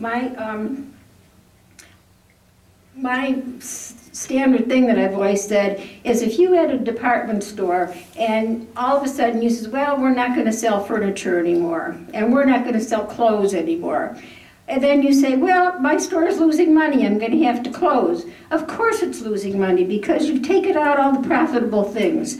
So if you take out rehab, if you take out cardiology, if you take out pediatrics, these are all the big ticket items for the hospital to get good revenues.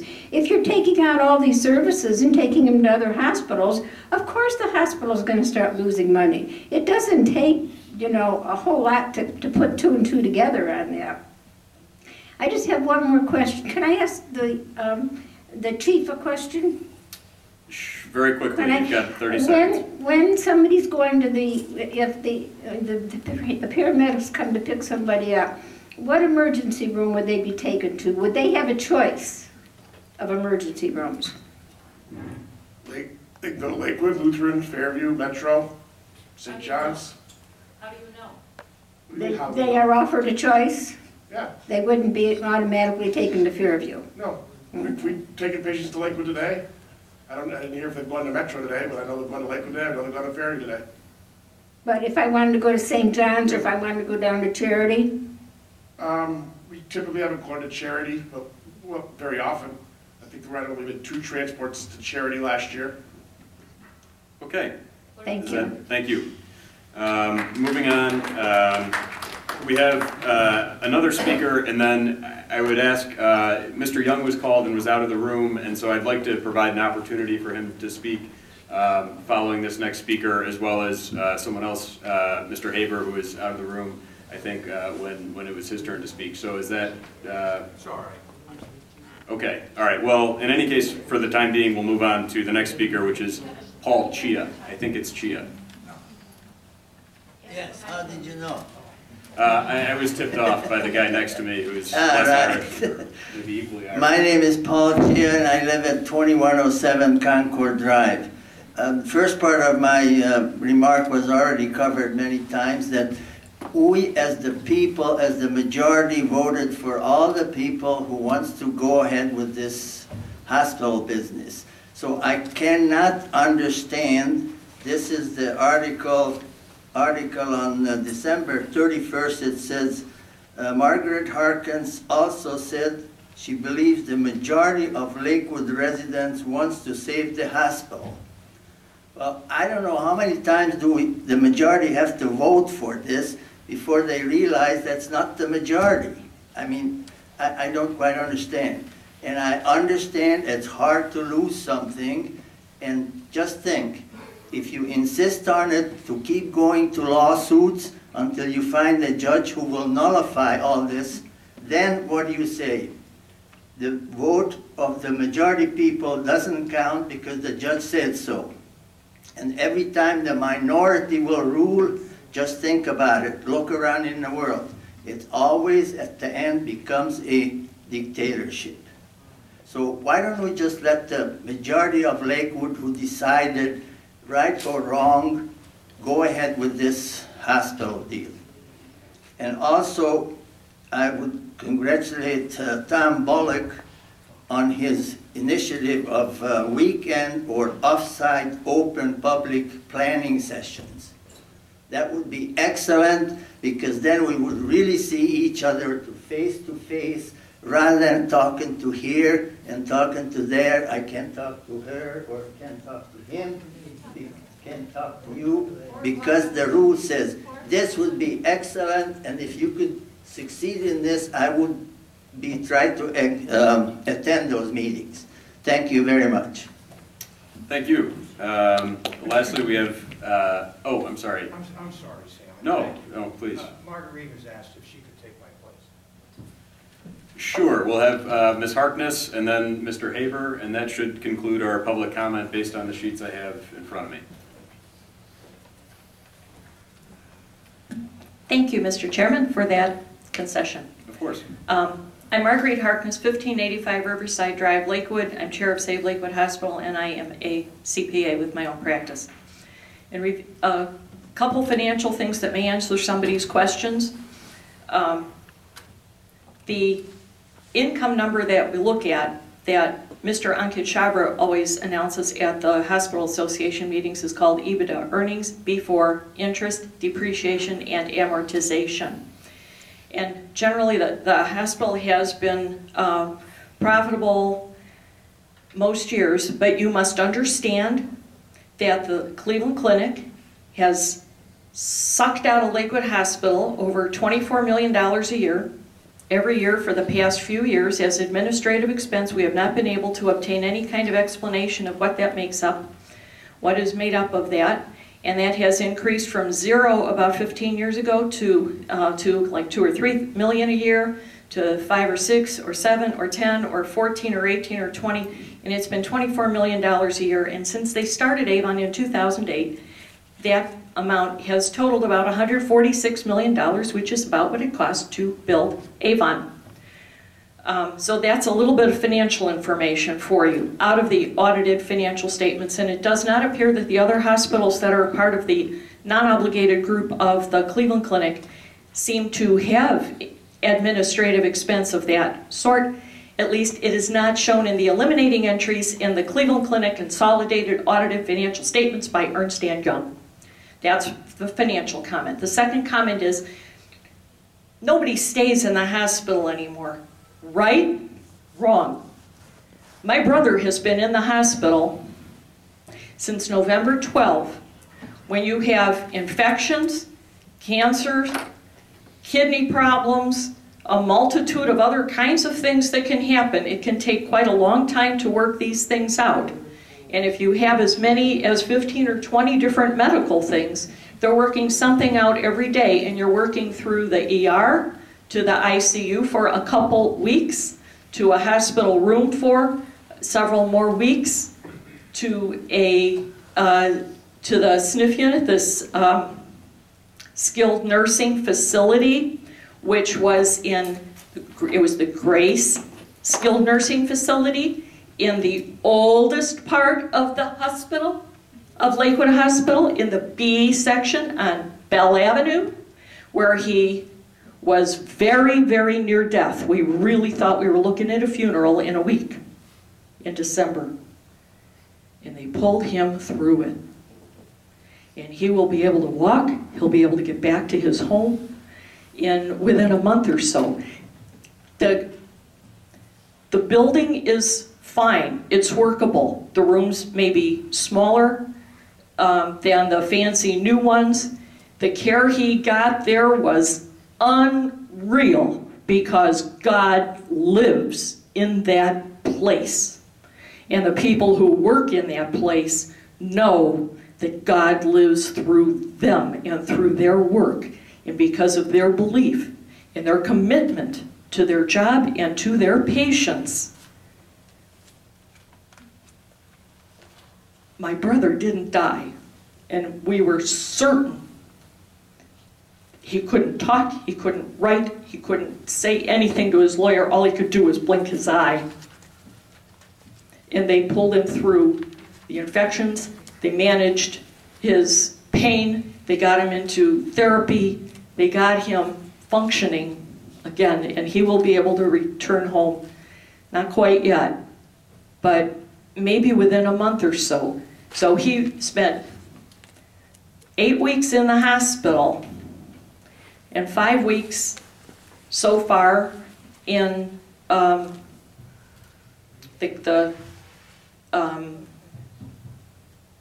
skilled, acute care was the Grace unit. Now he's in the skilled nursing facility. And we need a hospital. We need inpatient beds. If there were no need for inpatient beds, they wouldn't be building them in Avon and taking our bed licenses out there. It's very, very important to our well-being. Thank you. Thank you. Mr. Avery.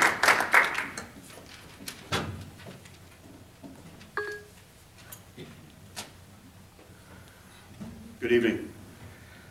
Here, Ken Haber, 17897 Lake Road. But I am here representing as the president of the Lakewood Hospital Foundation. I want to clarify a couple misstatements that were made tonight. I also want to acknowledge Mr. O'Leary for clarifying that the Lakewood Hospital Foundation is not a party to the master agreement. I would suggest that anyone who's interested should refer to the minutes of this council back in December the 21st, when I made a public statement of the condition and the intentions of the Lakewood Hospital Foundation. Lakewood Hospital Foundation continues and plans to continue to exist. We intend to continue to fulfill our mission to support health and wellness. We are an independent board, okay? And we are going to go forward, and we're going to find how we can support, what our role and how we can have an impact on this community, Lakewood community, and the surrounding community that's reflective of the historical footprint of the hospital and also a reflection of our donors. The money does not belong to the Cleveland Clinic. It does not belong to the city. It's been entrusted to the trustees of this foundation to fulfill the mission and to honor those wishes of those donors. So we're here, and we'll continue to be here. So I hope that sets the record on any misunderstanding, okay? Thank you. Thanks. That wraps up public comment for this evening's meeting. At this time, I would move to adjourn. We have a motion. Oh, I'm sorry. There's a factoid here. Okay. Actually, the 2010 audited results showed an operating loss of $15 million. $15 million was lost in 2010. It was offset by an investment gain of $6.9 million, so the net operating loss in 2010 was $7.9 million. Your question? EBITDA or after interest, depreciation, and amortization? That's operating loss. Well, it's after. The net would be after. After all of those. After all of EBITDA this. is what Mr. Chabra always reports. So 15 million of operating loss in 2010, offset by some fortunate investment gains. The $50 million, well, it was a little higher at that time because some of that money was used to absorb these losses, and the net loss was $7.9 million. If that answers your question. The admin expense is probably $15 million that year. Thank you very much. We do have a motion that's been made and seconded to adjourn. Cash flow. I think that we actually have a motion on the floor that's been made and seconded to adjourn. So at this time, unless there's any further discussion, all those in favor say aye. Aye. All those opposed? That motion passes and we are adjourned. Thanks.